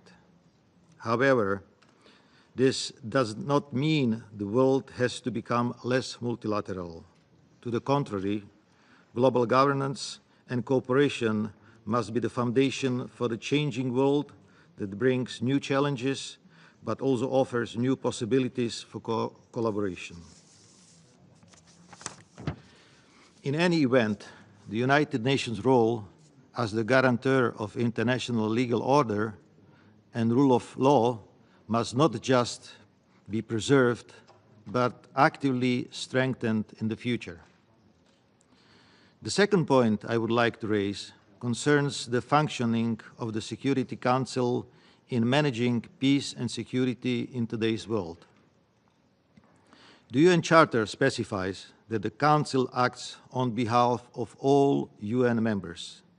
The Security Council must not be passive in the face of conflicts, crises, and atrocities. In a contemporary world, we need credible, timely, and decisive action by the Council in exercise of its primary responsibility under the UN Charter. No people should feel abandoned by the international community in this regard. Lastly, Mr. President, I want to speak about the critical importance of implementing the Pact for the Future, adopted at the United Nations by member states last September. The Pact is the most comprehensive international agreement in years. Its adoption was an important success for multilateralism and the rules-based global order. The Pact is also a strong commitment on the part of the international community to reform the UN work on international peace and security. In order to make the most of this new impetus, we must now work together to turn ambitions of the Pact into concrete results and improvements. The Security Council too must play its part and act on the key action points proposed in the Pact that are of relevance to the Council and the international peace and security matters. I thank you very much for your attention. 我感谢罗索查先生阁下的发言。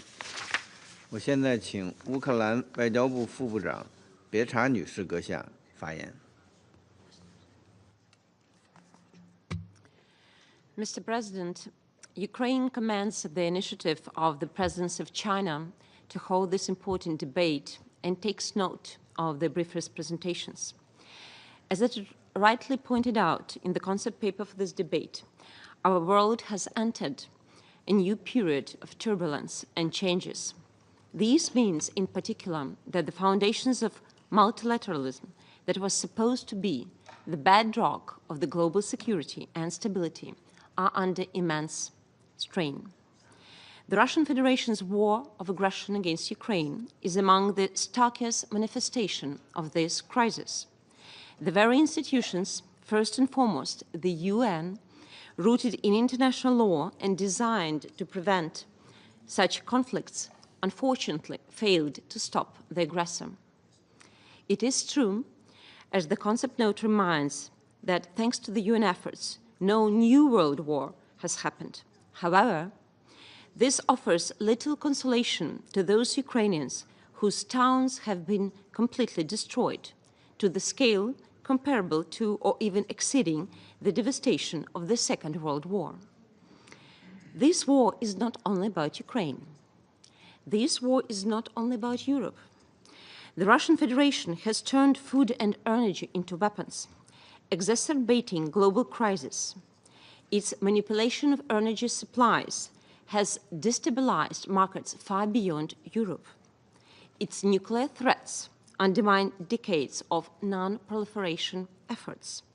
This is a direct assault on global security and stability. Moreover, suffering, destruction, and casualties are not confined to Ukraine only. They are also endured in other conflicts across the globe, in particular in Africa and the Middle East. Beyond this, we confront the attempts to undermine the credibility and efficiency of key multilateral institutions from inside. Nowhere are these malicious attempts more evident than in this particular chamber, where a state that wages a war of aggression enjoys the privilege of permanent seat and veto power. The Security Council cannot serve its primary function if it is paralyzed by those who actively undermine this mission. This situation exposes a structural flaw within the Security Council and in the existing global governance system as a whole. To address it, our multilateral system must be strengthened with preventive and enforcement mechanisms. We're convinced that concrete actions are required to ensure that a state in the permanent seat, which is involved in a conflict or a situation that the Council is considered, is limited in the exercise of its veto right, as it cannot do it impartially due to a conflict of interest. If irresponsible behavior, even from the permanent seat, comes at a cost, the integrity and efficiency of our platform will be secured. If the UN begins to resemble a boxing ring with fighters, their supporters, and passive spectators, the prospects for the global security will be very bleak. Distinguished colleagues, achieving comprehensive, just, and lasting peace for Ukraine will be a litmus test for multilateralism, and it will be also a litmus test for the UN. As most of you are aware, we have submitted a draft resolution of the General Assembly on the matter dedicated to the anniversary of the full-scale war of Russia against Ukraine. It will be adopted on February 24th. In that draft, we in particular propose to acknowledge multilateral processes aimed at achieving just peace consistent with this charter, with the UN Charter, as well as efforts by various members in presenting their visions for settlement. It is a question now if we, as a global community, can uphold the fundamental principles of sovereignty and territorial integrity enshrined in the UN Charter, or will we allow aggression and impunity to set dangerous precedents for future conflicts? The answer will determine whether multilateralism remains a viable mechanism for global peace or whether it will erode into irrelevance. We believe that international support for Ukraine's fight for freedom and independence implies joint upholding the territorial integrity and sovereignty as imperative principles of international law, as well as returning to the respect for the UN Charter. I encourage you to support this draft, as it will be the right answer to the above questions. We are confident that support of Ukraine in a situation of illegal, unprovoked, and unjustified Russia's war of aggression means support of the territorial integrity as a UN principle. Ukraine, in its turn, stands ready to work with all responsible nations to ensure that the UN is not just a forum for statements, but a force for action. We urge this Council to rise to the challenge and take decisive steps forward, towards meaningful reform. The cost of inaction is too high. It's not just for Ukraine, but for the future of multilateralism and the international order itself. Thank you. 我感谢别查女士阁下的发言。我仅提醒各位发言人将发言时间限制在4分钟以内，以便安理会能够快速开展工作。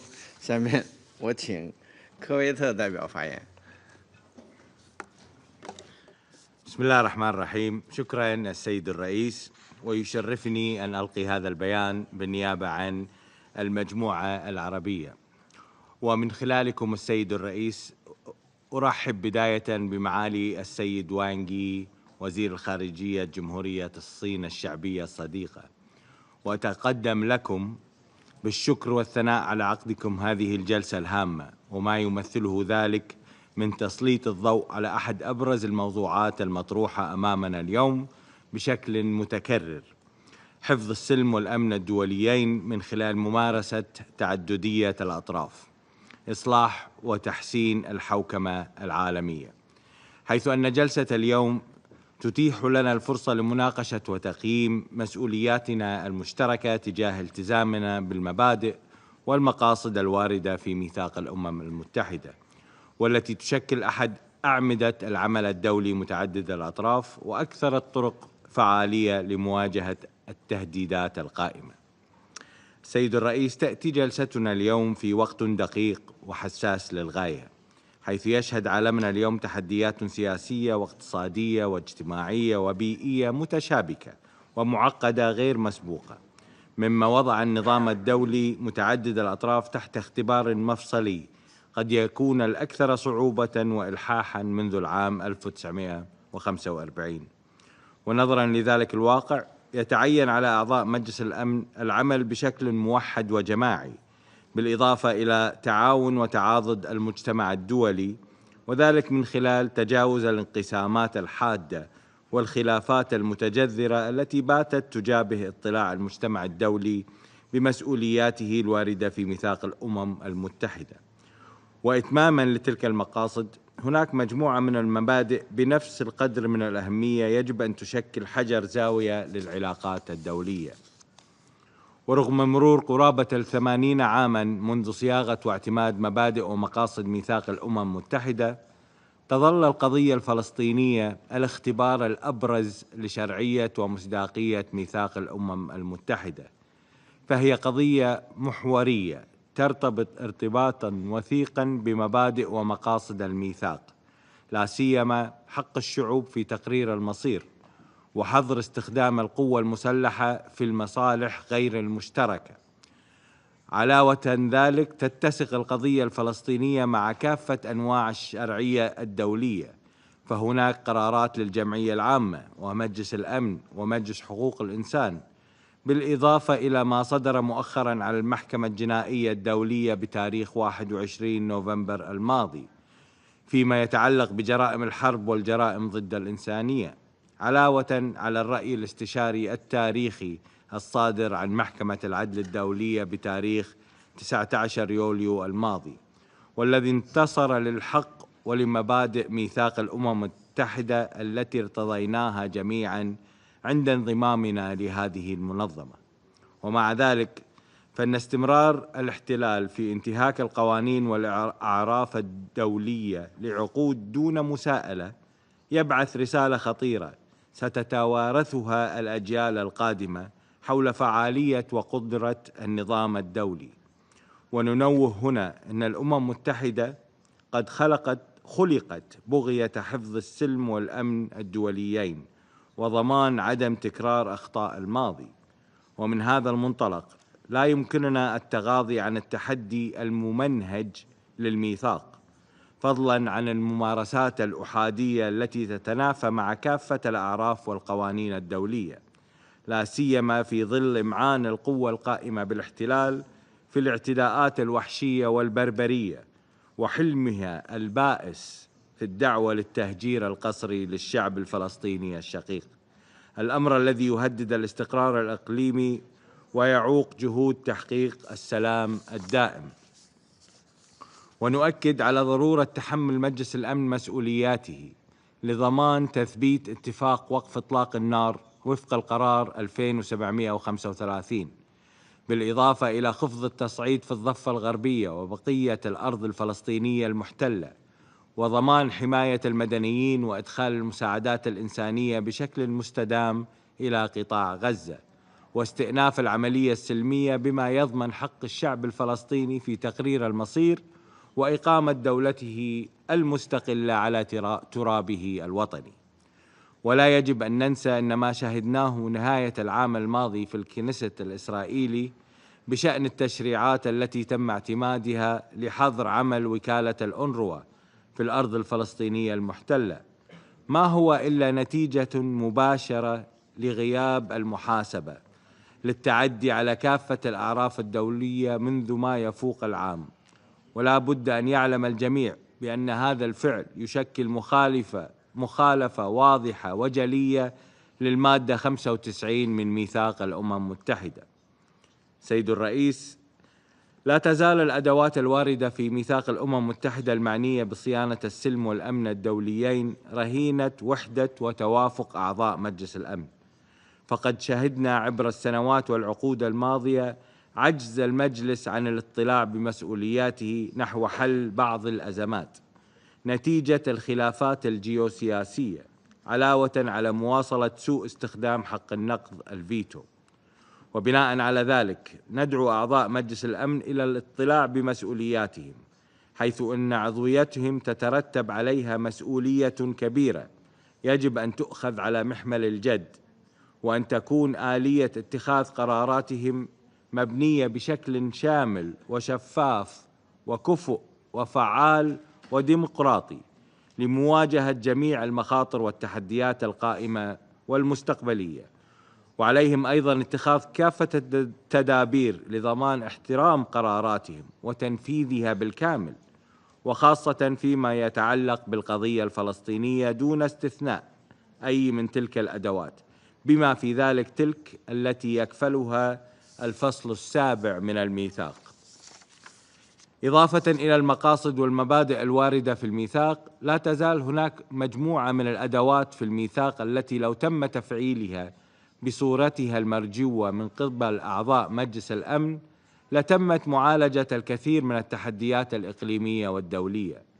ففي الفصل السادس نجد أداة هامة رامية لتسوية النزاعات، والتي يتعين على المجلس تفعيلها بشكل أكبر، وذلك عبر الطرق السلمية ومن خلال المفاوضات والوساطة والتحكيم أو غيرها من الوسائل السلمية التي يقع عليها الاختيار. ونؤكد في هذا السياق على أهمية إيلاء التدابير الوقائية اهتماماً أكبر من قبل المجلس بهدف منع نشوب النزاعات من خلال التعاطي مع الأزمات في مراحلها الأولية.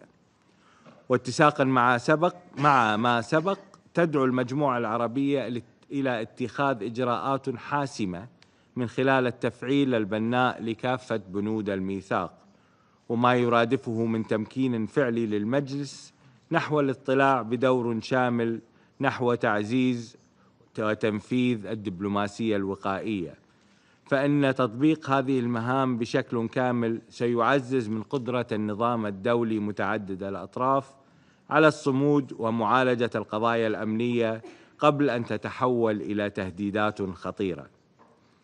ختاماً السيد الرئيس، تؤكد المجموعة العربية تمسكها التام بالنظام الدولي متعدد الأطراف، علاوة على حرصها على تعزيز التعاون البناء بين الدول الأعضاء لتحقيق الأمن والاستقرار العالمي، بالإضافة إلى دور الأمم المتحدة في ضمان تحقيق العدالة والمساواة لجميع الدول والشعوب، ودعمها للجهود النبيلة والمساعي الحميدة للأمم المتحدة في إطار ركائزها الثلاث الأساسية: السلم والأمن والتنمية المستدامة وحقوق الإنسان. والله ولي التوفيق، وشكرا السيد الرئيس.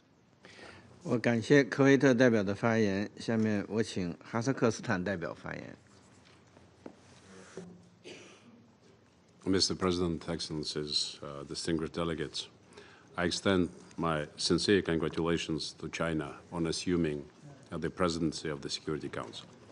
I commend the Chinese delegation for fostering a reflective dialogue on 80 years of multilateralism at a time when the world faces growing geopolitical tensions, economic instability, and rapid technological change. My President of Kazakhstan, Kassym-Jomart Tokayev, has consistently emphasized that the United Nations remains unparalleled as the sole universal organization serving as the cornerstone of global cooperation and progress. Kazakhstan has called for multilateral institutions to evolve, becoming agile, inclusive, and representative to meet contemporary challenges. These include advancing solutions to climate change, combating cyber threats, addressing pandemics, and navigating the rise of emerging technologies. For this, sustainable financing and clear purpose-driven framework are essential. Strengthening the United Nations and reforming the Security Council is central to global progress. Kazakhstan supports initiatives to make the Council more effective and inclusive by ensuring equitable regional representation, particularly for middle powers and developing nations, and fostering greater collaboration with regional security mechanisms. This will enable more coordinated responses to global crises. The Pact for the Future offers a pivotal opportunity to reform global governance. It advocates for greater inclusion of developing nations in decision-making process, the establishment of resilient financial and debt relief systems, and robust climate financing frameworks to advance sustainable development. Upholding the UN Charter and principles of international humanitarian law, alongside creating strong accountability mechanisms, is imperative for effective governance. Kazakhstan's commitment to multilateralism is evident in its peace and security efforts. As a global leader in nuclear non-proliferation, we voluntarily renounced nuclear weapons, played a key role in the creation of nuclear weapon-free zone in Central Asia. Our peace-building initiatives, such as the Astana peace process on Syria, the International Fund for Saving the Aral Sea, and platforms like Shanghai Cooperation Organization, Conference on Interaction and Confidence Building in Asia, and C5+1 formats further demonstrate Kazakhstan's proactive role in fostering regional and global stability. We advocate for greater access to technology, digital infrastructure, and capacity building for nations in special situations, including landlocked developing countries, least developed countries, and small island developing states. This is essential for building resilience against contemporary threats and accelerating their development. Kazakhstan also emphasizes stronger regional collaboration for sustainable development in Central Asia. We urge partnerships between the UN, international financial institutions, and the private sector to drive progress on sustainable development goals. Central Asia's strategic role as a stability hub and connectivity bridge between East and West must be strengthened. We fully support ongoing UN reforms, spearheaded by Secretary General Antonio Guterres, which prioritize accountability, transparency, and improved coordination across UN entities. As a former member of the Security Council, Kazakhstan has championed all the time the nexus between peace and security and sustainable development, and we continue to call for a revitalized UN system, including a strengthened General Assembly, ECOSOC, and Security Council. Kazakhstan proposes an innovative approach to reforming global governance. We advocate formalizing the United Nations Regional Center for Sustainable Development Goals for Central Asia and Afghanistan, based in Almaty, and operationalize it through voluntary contributions. This center, already hosting multi-country agencies, will enhance interagency coordination and provide an integrated approach to regional development and security challenges. As my president recently stated, no country can tackle today's challenges alone. Kazakhstan calls on all nations to unite and take decisive action to build a safer, more peaceful, and just world for future generations. I thank you. 我感谢哈萨克斯坦代表的发言。下面我请印度尼西亚代表发言。Mr. President, I thank China for convening this meeting and the Secretary General for his briefing. This meeting is truly timely.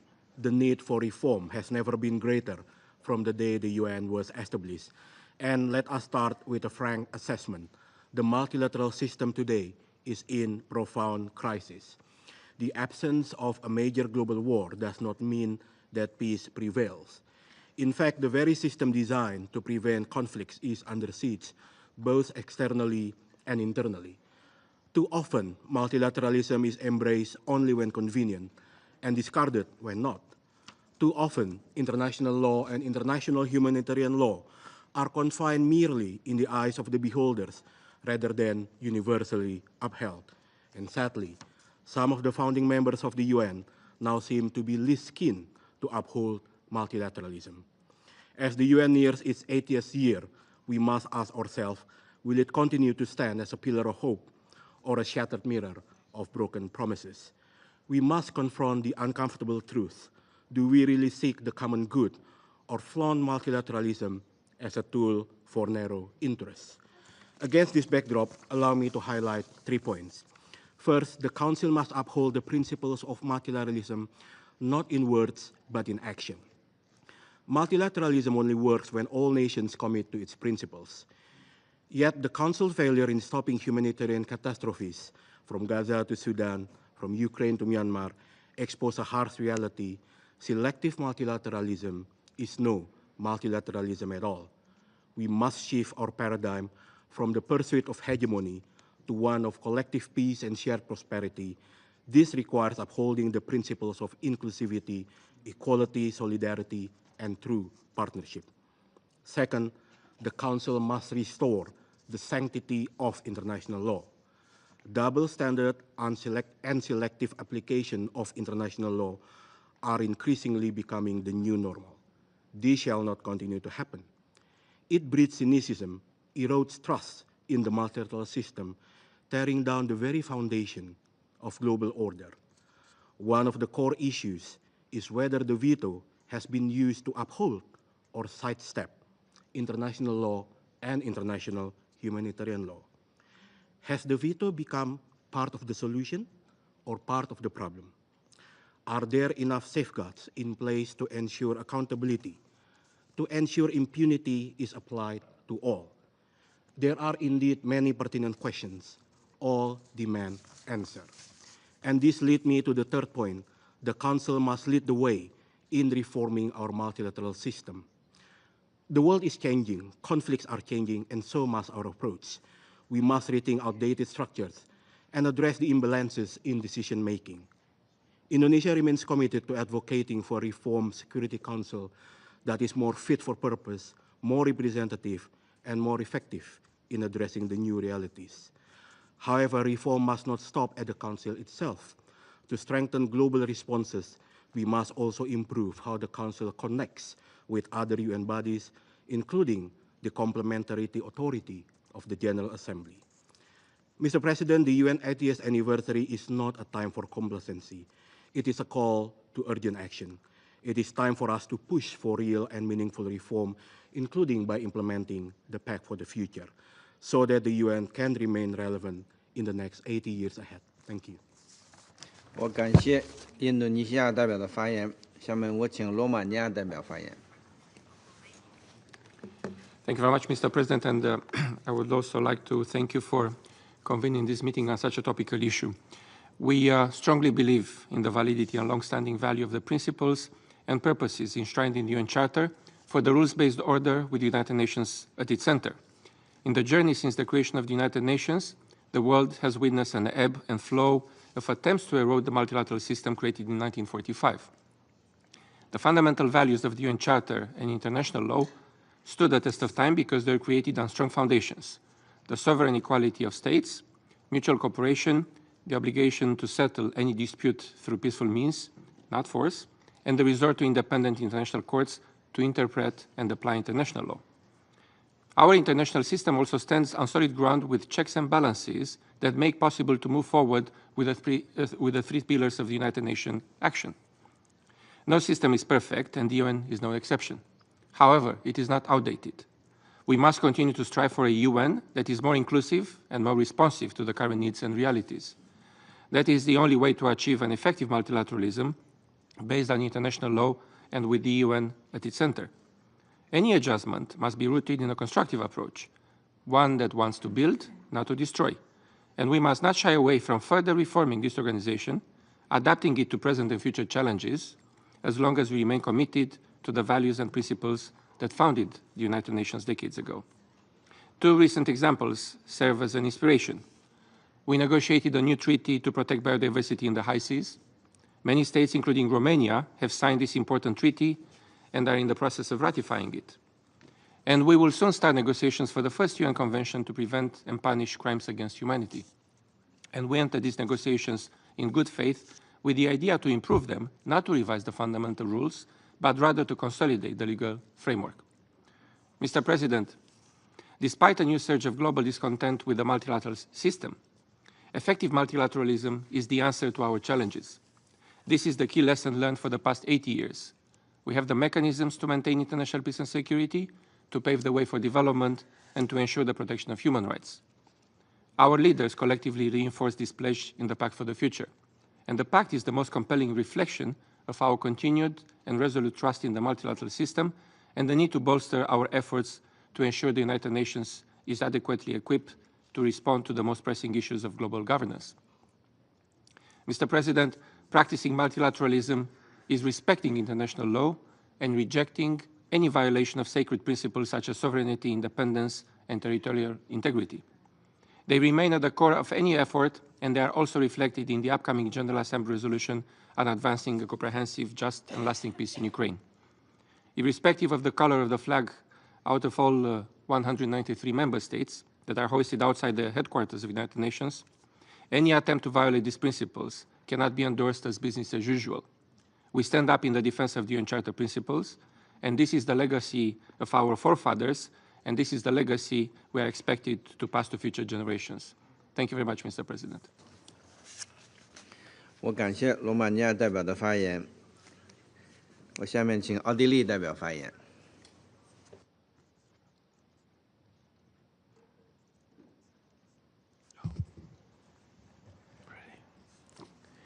Excellencies, Mr. President, first of all, let me commend you for convening today's open debate and I am particularly pleased to address the Council as the new permanent representative of the Republic of Austria today. 80 years ago, the United Nations were founded on the ashes of war and built on the hope that dialogue would prevail over division. Today, the question is not whether multilateralism is needed, but how we can adapt it to meet today's needs and indeed the needs of the next 80 years and beyond. Against this backdrop, allow me to focus on three main issues today. First, our current multilateral system might not be perfect, but it remains our only and our best chance to address common concerns. In light of the multitude of challenges we all face, we need to keep up the art of compromise. We haven't seen so much of this lately.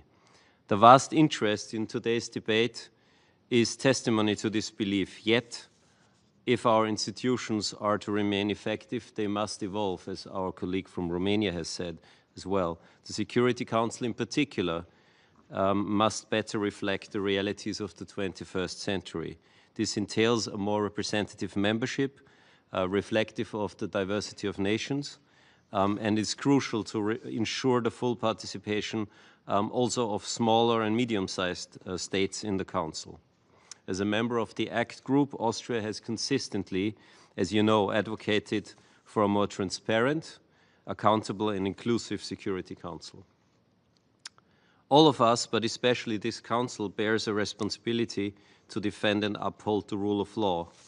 And I would like to emphasize it is our UN Charter, not the charter of a few, but it is our UN Charter, and it should serve as a universal yardstick that we all agreed to when joining the United Nations. Therefore, we encourage all states to support the ACT Code of Conduct. We call on the Council to advance reform by implementing the Pact for the Future's interim measures, including the implementation of Article 27.3 of the United Nations Charter, and welcome the positive impact of the veto initiative.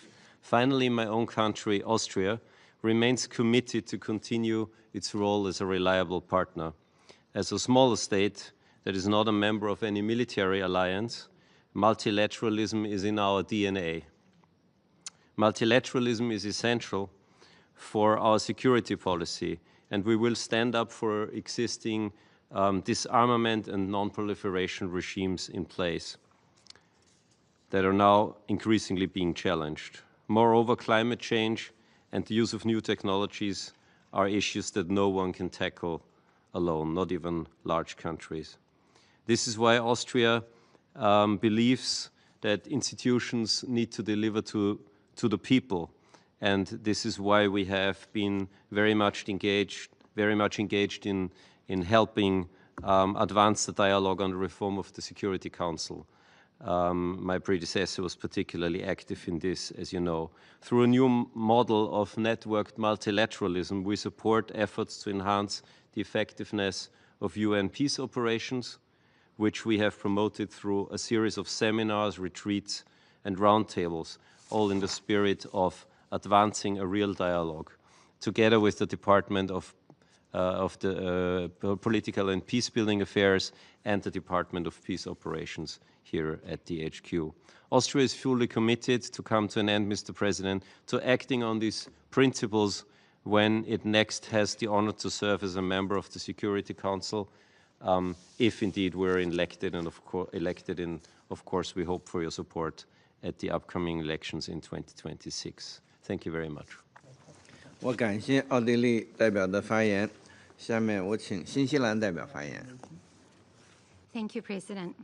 I have the honour to deliver this statement on behalf of a group of 61 member states: Albania, Australia, Austria, Bahrain, Belgium, Bosnia and Herzegovina, Bulgaria, Cape Verde, Canada, Costa Rica, Croatia, Czechia, Denmark, Dominican Republic, Djibouti, Ecuador, El Salvador, Estonia, Fiji, Finland, Georgia, Germany, Guatemala, Jamaica, Jordan, Kuwait, Iceland, Ireland, Italy, Latvia, Liberia, Libya, Liechtenstein, Lithuania, Luxembourg, Maldives, Malta, Marshall Islands, Mexico, Moldova, Monaco, Netherlands, Norway, Palau, Poland,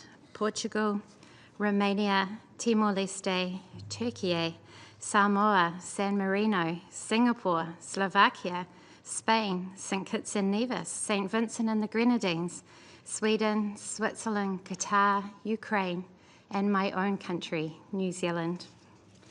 We welcome today's open debate as a timely opportunity to consider the central tenets of the United Nations as embodied in its charter: effective multilateralism, the maintenance of international law, and the rule of law. As my Austrian colleague said, founded in the ashes of World War II, the United Nations is fundamentally an international peace and security organization, and it is this council that has the primary responsibility in this regard. And yet, we are faced with a reality where the council is increasingly unable to live up to this responsibility. Major crises and conflicts are too often met by inaction and paralysis.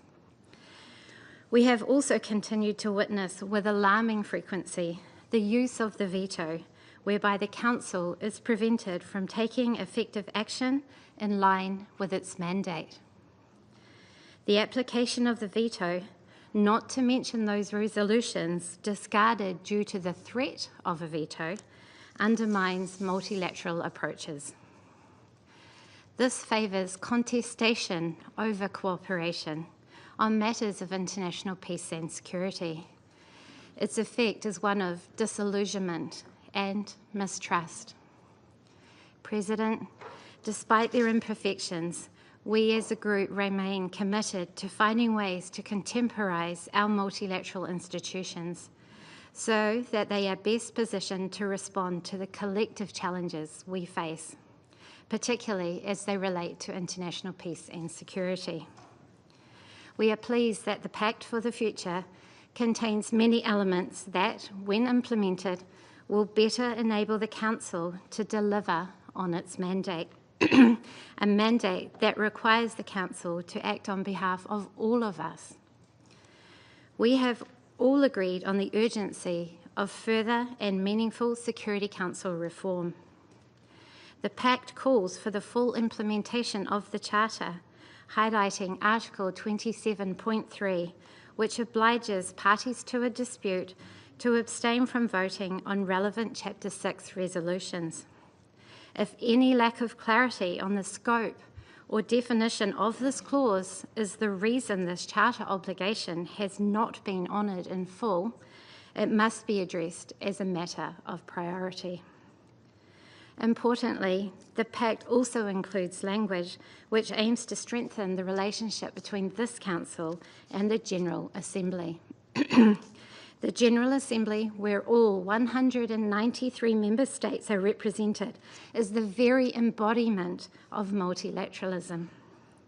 Under the Charter, the Security Council is afforded primary but not exclusive responsibility for international peace and security.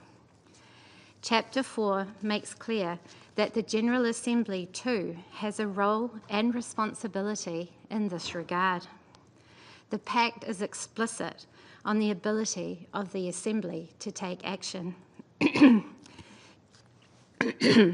General Assembly Resolutions 377 and 76/262 on the Emergency Special Session and the Veto Initiative, respectively, established important platforms for action in the General Assembly. President, the Pact also requires us to revitalise the General Assembly while we work in tandem to reform this Council. Our goal must be to ensure that the UN as a whole is able to act on matters of international peace and security, fulfil the mandate we have given it by signing the Charter, and deliver for the people we serve.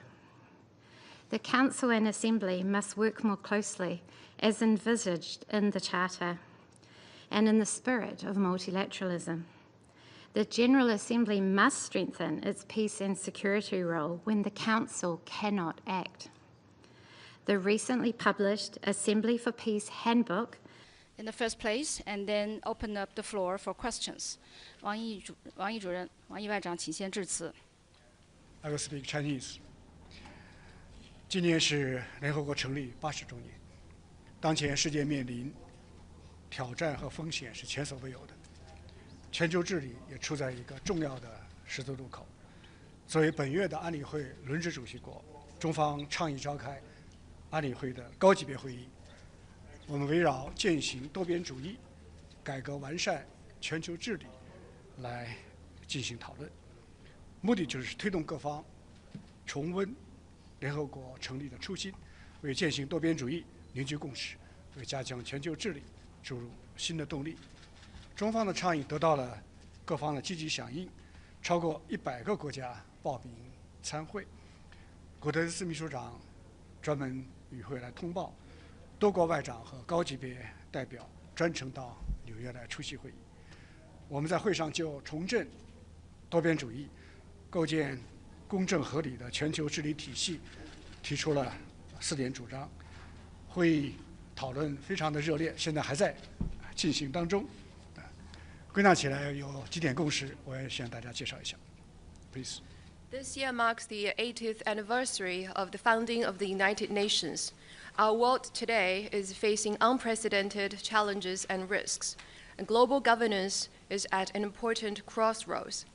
As the rotating president of the Security Council for this month, China proposed convening a high-level meeting of the Security Council to focus discussions on practicing multilateralism, reforming and improving global governance.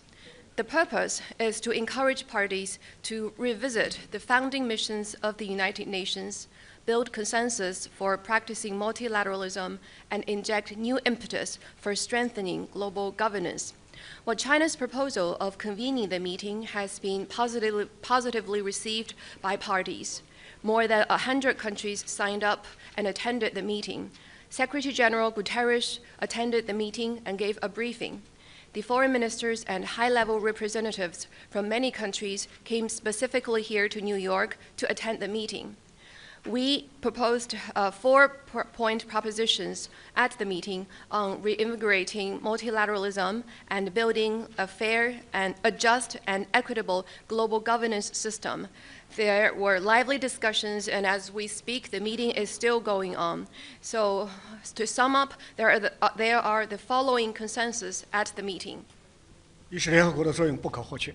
经历80年风雨，联合国仍是最具代表性和权威性的政府间国际组织，是实现世界和平与发展的核心机制。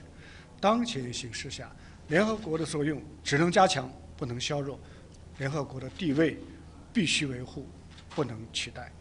二是多边主义的潮流不可逆转，单边主义、保护主义不得人心，各国都要支持以联合国为核心的多边体系，遵守以联合国宪章宗旨为基础的国际关系基本准则，弘扬多边主义理念，重振多边主义精神。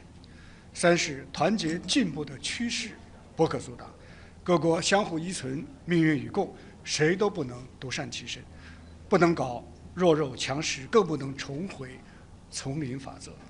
团结比分裂好，合作比对抗好，只有这样，各国才能共赢，世界才能实现和平和发展。四是改革完善全球治理，不容拖延，构建公正合理的全球治理体系，是国际社会的普遍期望，是应对全球性挑战的有效途径。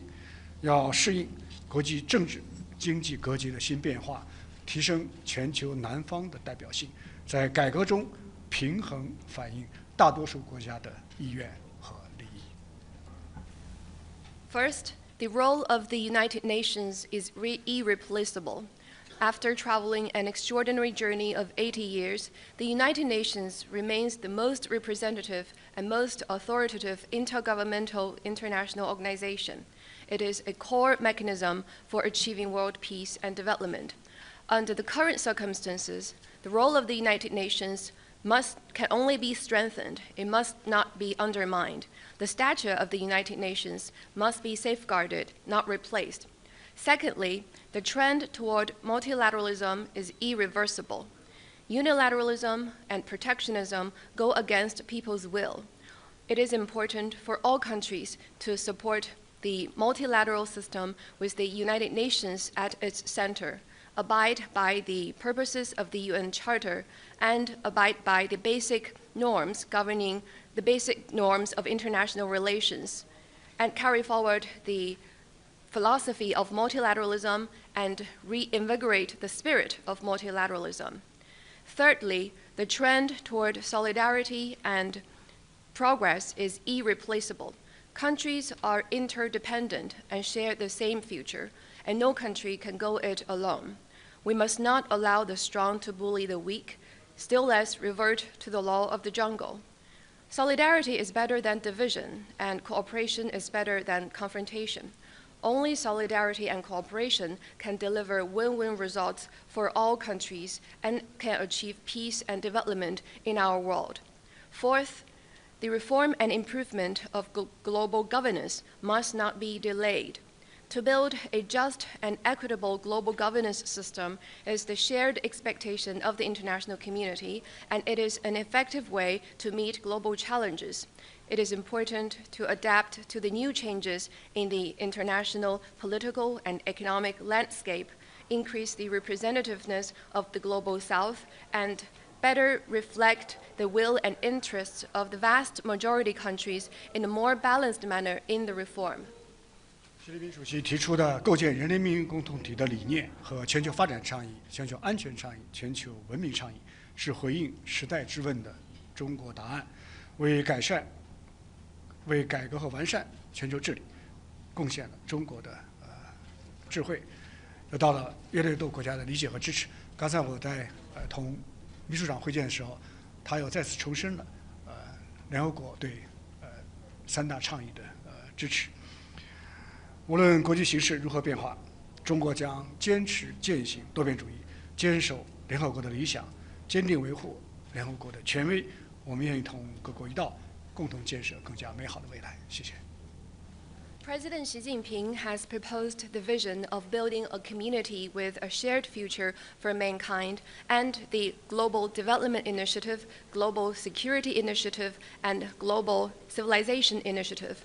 These represent China's answers to the question of our times and have contributed Chinese wisdom to reforming and improving global governance. These initiatives have received the support for more and more countries, and in my meeting with the Secretary General just now, he reaffirmed the United Nations support for the three major initiatives. No matter how the international landscape changes, China will stay committed to multilateralism, uphold the ideals of the United Nations, and firmly safeguard the authority of the United Nations.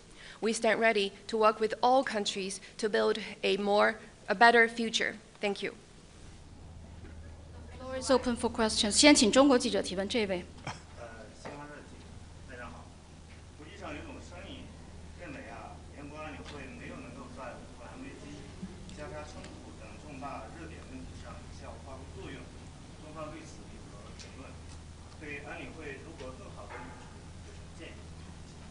With Xinhua News Agency, now some say that the Security Council has not been able to play an effective role in resolving major hotspot issues like the Ukraine crisis and the conflict in Gaza. How does China comment on that, and what suggestions does China have for the Security Council to better fulfill its mandate? 安理会承担着维护国际和平的首要责任。我们看到近年来面对一些重大的危机和冲突，安理会确实需要更加及时地采取有效的行动。目前的这种状况不能够再继续下去了，应当以联合国成立80周年为契机，重温初心，与时俱进，更好地回应各国人民的期待。Indeed, the Security Council has the primary responsibility of safeguarding international peace. And in recent years, in the face of some major crises and conflicts, Indeed, the Security Council needs to take more effective and timely actions, and the current situation cannot continue anymore. The 80th anniversary of the United Nations is a good opportunity to revisit the founding missions and to keep up with the times and better respond to the expectations of people across the world. 首先是要天下为公，各国都有自己的利益和立场，但是既然进了安理会，就不能只考虑一己之私，而是要把国际社会的共同利益摆在最前面，按照国际法和国际关系的基本准则，做出客观公正的判断，发挥积极正面的作用。First, it's important to think for the greater good. Well, every country has its own interests and position, but as members of the Security Council, one can not only think for its own interest, but rather put the common interests of the international community above anything else and make objective and just assessment in keeping with the international law and the basic norms of international relations and play an active and positive role. 第二是要精诚合作，协商一致是安理会运作的重要的基础。但是我们看到，有的成员试图把安理会变成攻击指责的场所，把国际公器变成地缘政治的工具，这违背了创始者的宗旨。重塑五常的团结，这是当务之急，要从开始开展建设性对话来做起。Secondly, it is important to cooperate in good faith. Consensus building is an important foundation for the operation of the Security Council, but what we are seeing is that some members are trying to turn the Security Council into a place for finger pointing and to turn the international public instrument into a tool for geopolitics. That actually goes against the purpose of the founders. Now, to restore solidarity among the P5 is of pressing priority, and work could start with having constructive discussions. 第三是要言出必行。根据联合国的宪章，安理会通过的决议具有法律效力，应当不折不扣地执行。联合国全体会员国，尤其是安理会成员，都要重视这项国际义务，不能搞选择性的适用，更不能搞双重标准。Thirdly, it is important to match words with action. According to the UN Charter, the resolutions adopted by the Security Council are legally binding and they should be implemented without any discount. All member states of the United Nations, especially Security Council members, must take this international obligation seriously and not have selective application and still less apply double standards. 第四是要改革完善，中方支持继续通过广泛民主的协商，就包括安理会在内，联合国的改革寻求共识，使安理会更具代表性、更有行动力。我们也支持做出特殊安排，优先解决对非洲的历史不公。中方作为联合国创始会员国和安理会常任理事国，我们将始终为构建一个适应21世纪需要的安理会来发挥我们建设性的作用。谢谢。And fourth, it is important to have reform and improvement. China supports continued broad-based and democratic consultation to seek consensus on the reform of the UN, including that of the Security Council, so as to make the Council more representative and more action-oriented. We also support making special arrangements to address the historical injustice suffered by Africa on a priority basis. While China is a founding member of the United Nations and a permanent member of the UN Security Council, we will always play a constructive role for building a Security Council that meets the need of the 21st century. Thank you. 请这位利益府的女士。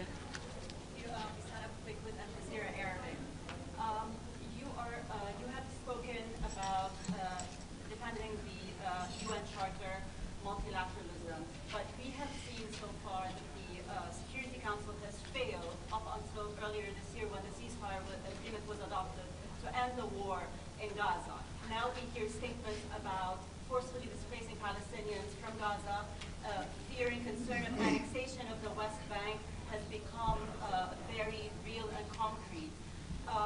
What tools are left for the Council to stop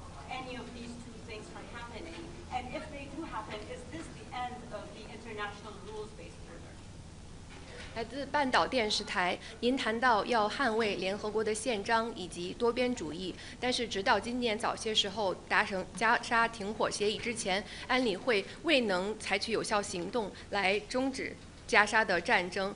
我们看到有一些言论要将加沙人清空，要将西岸兼并。那么安理会是否有足够的工具来停止这场战争？那这对基于规则的秩序又有什么影响？你不仅提出了问题，还发表了你的看法。我认为这实际上代表了很多阿拉伯国家的共同的声音，我对此是表示同意的。Well, thank you for this very important question, and I think this represents the voice of many Arab countries, and I agree with you. 虽然当前各方关注乌克兰问题，但是我要说的是，这个世界上不仅仅只有乌克兰的问题，还有很多。包括像加沙危机在内的诸多的热点的问题，都需要引起国际社会的高度的重视，都不能够被边缘化。Although maybe the most attention is paid on the Ukraine issue currently, but we must realize that in our world today, there's not just the Ukraine issue. There are also many other hotspots, including the crisis in Gaza, which also require attention from the international community, and these issues must not be marginalized. 而加沙冲突的背后是巴勒斯坦问题迟迟没有得到妥善的解决。联合国通过建立巴勒斯坦国和以色列国的决议已经过去70多年了，但是两国方案只落实了一半。以色列建国早已完成，但是巴勒斯坦人民至今仍然没有自己的国家，很多人流离失所，沦为难民。巴勒斯坦问题始终是中东问题的核心。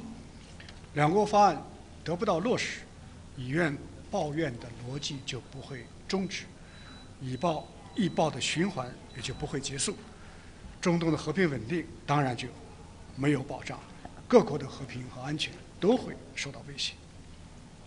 Now, behind the fighting in Gaza, it is the protracted Palestine issue that has not been properly resolved.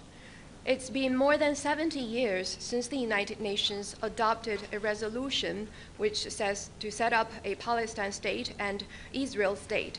But the two-state solution has only been implemented halfly. The state of Israel has been established long ago, but till today, the Palestinian people still don't have their own state. Many people are displaced and become refugees. The question of Palestine all along lies at the center of the Middle East issue. If the two-state solution cannot be implemented, then the logic of meeting hatred with hatred will not stop, and the cycle of meeting violence with violence will not end. And the peace and stability in the Middle East will not be guaranteed, and the peace and security of all countries will be put in jeopardy. 为此，中方要在这座联合国大厦里发出呼吁，各方要加快推进两国方案，支持建立以1967年边界为基础的独立的巴勒斯坦国。巴勒斯坦各派要真正落实北京宣言，实现团结自强。中东各方要跨越分歧，支持八方建国。联合国要采取行动，接纳巴勒斯坦为正式的会员国。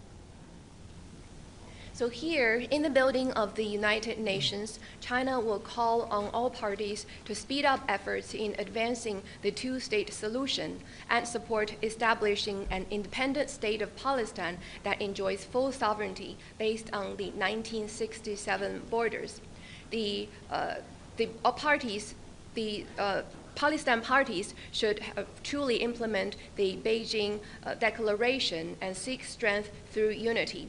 And the parties in the Middle East need to overcome their differences and support establishing a state of Palestine. For the United Nations, it needs to take actions and accept the Palestine as a full member.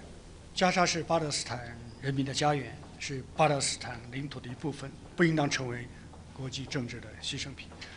当事方应该持续地落实停火协议，并且以建设性的态度推进后续的谈判。加沙的战后治理应当坚持8人治8的原则，同两国方案相互衔接，最终实现巴以双方的和平共存、中东的长治久安。谢谢。